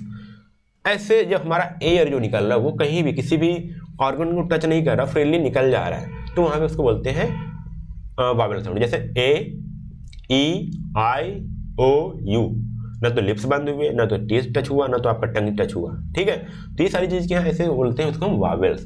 ठीक है, जैसे एग्जाम्पल ऑफ कैट, ए यहाँ पे हो गया, बेड में ई हो गया, आई, तो यहाँ पे आपको सिंपल सा पता होगा पहले से भी जो हमारे वावेल्स होते हैं वो 5 होते हैं, ए, ई, आई, ओ, यू। ठीक है, इसमें भी हमने अलग अलग टाइप के बार्ट रखे हैं, जैसे long vowels, short vowels, other vowels. देखिए कैसे, लॉन्ग जैसे बात किया केक, ठीक है, केक, यहाँ पे देखिए एक क्या हो रहा है, लॉन्ग टाइम तक आ रहा है, इसका जो टाइम पीरियड है काफी ज्यादा है। कीप, तो यहाँ पे आ रहा है ई, लेकिन काफी टाइम तक आ रहा है। बाइक, बाइक, ई आ रहा है ना, ई काफी टाइम तक आ रहा है। होम, ओ आ रहा है लेकिन लॉन्ग है ये, तो इसको होते हैं हमारे लॉन्ग वावेल्स है। क्यूट, तो यहाँ पे यू काफी टाइम तक बोल रहा है। ठीक है, जैसे मान लो अब यहाँ पे क्यूट, अभी यहाँ होता कट, ये क्यूट है तो यू या तो कितने टाइम तक बोला जा रहा है, वहीं पे होता कट, तो थोड़ा सा आया फिर खत्म हो गया। इस प्रकार से हम इसको लॉन्ग वावेल, शॉर्ट वावेल में भी इसको डिवाइड कर सकते हैं। देखिए अगर शॉर्ट वावेल की बात करूँ तो यहाँ देख कैट, यहाँ पे केक था, यहाँ पे कैट, यहाँ पे तो कीप, यहाँ पे था बेड। वावेल्स तो ई है लेकिन उसका प्रोनाउंसिएशन देखो कितना time, short times of period के लिए है। ठीक है, शॉर्ट, देखिए सिट, यहाँ पे था बाइक, ई आई आ रहा था, यहाँ पे सिट। देखिए यहाँ पे तो होम, यहाँ पे आ रहा था टॉप, टॉप। ठीक है, यहाँ पे था क्यूट, यहाँ पे था सन। तो ये हमारे शॉर्ट वावेल थे। अदर वाले जैसे आपका पुट, यहाँ पे पुट है, यहाँ पे यू आना चाहिए ना, पट, पुट है। देखिए यहाँ पे सून, यहाँ डबल ओ है, सून। यहाँ देखिए आ, डॉग, आ साउंड आ रहा है, O I, joint sound, joint, O I, यहाँ पे joint sound, O I sound है। यहाँ पे देखिए O W, down, down. Different others vowels भी आपको देखने को मिलेंगे। तो मेन चीज़ आपको वावेल्स, ये वावेल्स आपको पता होनी चाहिए, इतना ही आता है what is the vowels and उसको क्लासीफाई करने के लिए। यहाँ देखिए और लिखा गया, इसको मैंने आपको समझा दिया, कोई दिक्कत है नहीं। अब चलते हैं कॉन्सोनेंट साउंड पे, कॉन्सोनेंट पे। कॉन्सोनेंट क्या होता है, जब आपका जब एयर फ्लो होता है और वो कहीं ना कहीं टकराता है, चाहे वो आपके टीथ से टकराए, चाहे आपके टंग से टकराए, चाहे आपके लिप से टकराए, तो यदि जो आपका एयर फ्लो है वो कहीं ना कहीं से ब्लॉक हो रहा है, may be tongue, may be teeth, may be lips के साथ, तो ऐसे साउंड्स को हम बोलते हैं कॉन्सोनेंट साउंड। यहाँ पे आपको इंग्लिश में, आपको जो आपके इंग्लिश अल्फाबेट से वहाँ पे आपको 21 कॉन्सोनेंट लेटर्स देखने को मिलते हैं, सच एज बी, सी, डी। बी लिप्स आपके टच हुए, ब्लॉक हुआ एयर। सी टीथ, ठीक है, टीथ से टंग टच हुआ। एफ आपका लिप्स टच हुआ। जी, जी देखो टच हो रहा है ना, तो एयर आपके ब्लॉक हो रहे हैं। तो ऐसे जो लेटर्स होते हैं, ऐसे जो अल्फाबेट्स हैं आपको हैं, वो होते हैं हमारे कॉन्सोनेंट साउंड। जैसे बैट, बी हो गया, सी, डी, ई, एफ, जी, ए, जी। ऐसे तो आप सुने होंगे, ई नहीं, ई मैं गलती से बोल दिया, तो यहाँ पे कॉन्सोनेंट साउंड आप पढ़े होंगे इस, तो वही आपके कॉन्सोनेंट साउंड आपको यहाँ पे भी देखने को मिलते हैं। कुछ अदर भी देखने को मिल जाते हैं। देखिए vowel sound are like open sound, जैसे आ, ई, ऊ, ठीक है। लेकिन जब हम बात करते हैं बी, टी, एस की बात करते हैं, तो वहाँ पे क्या होता है, आपका जो एयर होता है वो ब्लॉक होता है, ठीक। तो सिंपल चीज आपका यही है। हम बात करते हैं टोन की। टोन क्या होता है, ठीक है, अलग अलग टाइप्स के टोन होते हैं जब आप बोलते हो तो टोन क्या है, tone is the communication refer to the way of something said which affects how and message is understood. जो आपका टोन है ना, वो ये बताता है कि आप मैसेज को कैसे शेयर कर रहे हो, क्या रिफर कर रहे हो, कैसे कहा जा रहा है मैसेज को, ठीक है, और कैसे इसको समझना है। जैसे आप बोलते हो क्या क्या क्या, ठीक है, हाँ, ऐसे होता है ना। तो ये क्या, किस टोन में आप बोल रहे हो सेंटेंस को, वही आपके होते हैं, टोन बताता है। तो it is not just about the words used but also how those words are spoken, ठीक है, and attitude, emotion behind them. जब आप टोन का यूज करते हो तो आपके एटीट्यूड क्या है, आपका इमोशंस क्या उस चीज को बोलने में, वो भी आपको बताता है। तो कोई चीज कैसे कही जा रही है वो बोलता हमारा टोन बताता है। देखिए वहां पे फ्रेंडली टोन है, हाउ इज इट गोइंग, ठीक है, सिंपली मैंने किसी दोस्त से कहा। Agree tone, why didn't you do this, आपने इसको क्यों नहीं किया, ठीक है, तो why didn't you do this, यहाँ पे आप क्या हो, थोड़ा सा ऑफसेट लग रहा है ना कि यहाँ पे क्या ऑफसेट है, आप पागल हो क्या, ऐसे टाइप थोड़ा आप एग्री टोन आ रहा है। Formal tone, good afternoon, I hope this message finds you well, यहाँ पे थोड़ा सा पोलाइट है, रिस्पेक्टफुल है, गुड आफ्टरनून आपने बोला। यहाँ पे देखना आपने हे यूज वर्ड किया, तो यहाँ पे समझिए कि वार्म है, काइंड है। तो ऐसे आपके एग्जाम्पल होते हैं टोन के। देखिए यहाँ पे कुछ अलग टोन भी होते हैं, पॉजिटिव टोन, नेगेटिव टोन और नेचुरल टोन। देखिए यहाँ पे पॉजिटिव टोन क्या होता है कि makes conversation feel friendly and pleasant. जब पॉजिटिव टोन में बोलते हो तो आपको थोड़ा फ्रेंडली इन्वायरमेंट मिलता है, आप खुश होते हो, जो सुनने होता है वो भी खुश होता है। नेगेटिव टोन क्या होता है, वो हार्श लगता है, र्यूड लगता है थोड़ा सा बोलने में, और सुनने वालों को भी थोड़ा सा र्यूड फील होता है। नेचुरल क्या होता है कि जहाँ पे आप साउंड्स काम होकर के विदाउट किसी स्ट्रांग इमोशन के आप सिंपली आप बात करते हो, तो हमारा होता है न्यूट्रल टोन, ठीक है। तो आपके 3 प्रकार के टोन है, ये चीज़ आप ध्यान रखिएगा, ये चीज़ आपको समझना है। अब उसके बाद टोन ये 3 टाइप इंपॉर्टेंस है, यहाँ पे पॉजिटिव टोन, नेगेटिव टोन और न्यूट्रल टोन होता है। अब यहाँ पे देखिए, यहाँ पे अलग आता है राइजिंग एंड फॉलिंग टोन, ठीक है, इसको हम बात करते हैं, आपके एग्जाम में भी, आपके सिलेबस में भी है। तो राइजिंग टोन क्या है और फॉलिंग टोन क्या, refer how the pitch of your voice change when speaking, these changes can affect how message is understood। मतलब कि यदि आपका जो पिच है वो बोलते समय रेज हो रहा है तो उसको बोलते हैं राइजिंग टोन, और यदि फॉल हो रहा है बोलते समय तो हमारा होता है फॉलिंग टोन। जैसे मैं बताता हूँ, जैसे राइजिंग टोन में मैं बात करूँ तो यहाँ पे यदि जो आपकी वॉइस है वो हायर जा रही है at the end of the sentence of phrase, कोई सेंटेंस है, कोई फ्रेज है, जब आप उसको बोल रहे हो तो जैसे जैसे आप लास्ट में जा रहे हो वहाँ पे आपका वॉइस क्या हो रहा है, आपकी पिच जा रही है, वो रेज हो रही है, तो उसको बोलते हैं राइजिंग टोन। तो इसको हम क्वेश्चन पूछने के लिए, ठीक है, कोई अनसर्टेनिटी होती है उसको शो करने के लिए मैं यहाँ पे इसको बात करते हैं। जैसे आर यू कमिंग, क्या हुआ, आर यू कमिंग, मतलब हमने फोकस किस पे किया, कमिंग पे। यहाँ पे आपकी वॉइस क्या थी, फास्ट थी, वो हाई थी, तो यहाँ पे हो गया आपका राइजिंग टोन। आप धीरे क्या कर रोज कर रहे हो, यहाँ देखिए रेज कर रहे हो, तो यहाँ पे क्वेश्चन पूछा जा रहा है, तो यहाँ पे क्या हुआ, आपका वॉइस रेज हुआ। रियली, रियली लास्ट में जा जाते आपने अपनी वॉइस को क्या किया, हायर कर दिया, ठीक, ताकि आप पे सरप्राइज दिखा पाओ, रियली वाह, मजा आता है। तो ये आप क्या होता है, राइजिंग टोन। फॉलिंग टोन की मैं बात करूँ यहाँ पे, जैसे जैसे आप सेंटेंस के लास्ट में जाओगे आपका जो वॉइस है वो लो होता चला जाएगा, ठीक है, चला जाएगा, चला जाएगा समझ रहे हो ना। तो ये चीज़ आपके फाइलिंग ट्यून होते हैं। When your voice goes lower at the end of the sentence और फ्रेज, ठीक है, जब जैसे जैसे आप सेंटेंस खत्म हो रहा है आपकी वॉइस लो होती चली जा रही है। जैसे यहाँ पे आपको स्टेटमेंट देना है, कमांड देना है और किसी सर्टेनिटी को शो करना है। जैसे यहाँ पे एग्जाम्पल में दिया हूँ, I am going to the store, आप इन्फॉर्मेशन कर रहे हो, आप इन्फॉर्म कर रहे हो किसी को, तो I am going to the store, simply say आप क्या करो, स्टोर तक आप आवाज़ स्लो हो गई, तो वहाँ पे दिखा गया कि आप कोई स्टेटमेंट बता रहे हो, मैं आपको इन्फॉर्मेशन दे रहे हो, सिट डाउन, सिट डाउन। तो यहाँ बोला गया कि आप कमांड दे रहे हो सिट डाउन, मतलब कि एक सिंपल सा इन्फॉर्मेशन दे रहे हो। Rising tone, voice goes up, simple से बताऊँ तो यहाँ पे वॉइस आपकी अप जाती है, फाइलिंग टोन में आपकी वॉइस गोज डाउन जाती है। तो आपका राइजिंग एंड फाइलिंग टोन आपको यहाँ पे समझ में आता है। तो इस प्रकार साथियों आप देख पा रहे होंगे, आपको यहाँ पे मैंने लगभग 1 and 20 मिनट्स में 1 hour and 20 मिनट्स में आपका ये यूनिट 1 खत्म हो गया। इतना ही था आपका यूनिट 1 में साथियों, जो आपके इंपॉर्टेंट टॉपिक थे, जो आपके में इंपॉर्टेंट क्वेश्चन की समझिए जो सिलेबस में आने वाले होते हैं, आपके एग्जाम में आने वाले क्वेश्चन होते हैं, उनको मैं यहाँ पे कवर कर दिया हूँ। अगर आप ये वीडियो देखते हो तो कम से कम इस यूनिट से आपके 20 मार्क्स आपके पक्के हो जाते हैं, यदि आप इस वीडियो को देखते हो तो मैं आपसे ये गुजारिश करूँगा, इस वीडियो को अधिक से अधिक शेयर कर दें, अपने दोस्तों के बीच में शेयर कर दें, ठीक है, ताकि वो भी इस वीडियो को मिस ना कर पाएँ और अधिक से अधिक देख पाएँ। यदि आप चाहते हैं कि ऐसे वीडियो आपको मिलते रहें तो साथियों क्या करिए, चैनल को सब्सक्राइब कर लीजिएगा और टेलीग्राम से जुड़ जाइए ताकि आप इसका PDF नोट्स मिल पाए आपको, और अपने ऐप को डाउनलोड कर लीजिए ताकि आपके जो अदर सिलेबस सब्जेक्ट हैं वो भी आप पढ़ पाओ। और हाँ, ध्यान दीजिए यदि आप यहाँ तक पहुँचे हो, यदि आपके सिविल के स्टूडेंट हो इस सेमेस्टर में, तो आपको यहाँ पे ऑफर चल रहा है जहाँ पे आपको 200 रुपीज़ का ऑफ मिल रहा है। आप सिंपल जाइएगा वहाँ पे फेज 2 का जो ऑफर है वो आप अप्लाई कर दीजिएगा, आपको 200 का ऑफ मिल जाएगा, आप तुरंत आप पढ़ सकते हो साथियों। वहाँ पे आपको सिविल इंजीनियरिंग के सारे सब्जेक्ट मिल पाए हैं। और ऐप को डाउनलोड करिए क्योंकि साथ बहुत ही जल्द आपके mechanical, civil, electrical, electronic, CS सभी ब्रांच के सब्जेक्ट आपको वहाँ पे मिल जाएंगे, आप पढ़ना स्टार्ट कर दोगे। यदि आप BBA, BCom, MBA सभी के भी स्टूडेंट हो तब भी आपको वहाँ पे सारे सब्जेक्ट मिल जाएंगे। ये हमारी पूरी तैयारी है। तो आप सिविल मंत्रा ऐप को डाउनलोड कर लीजिएगा और अपना पढ़ाई स्टार्ट कर लीजिएगा। फिर मिलते हैं हम यूनिट 2 के 1 शॉर्ट वीडियोज में, तब तक के लिए धन्यवाद। जय हिंद।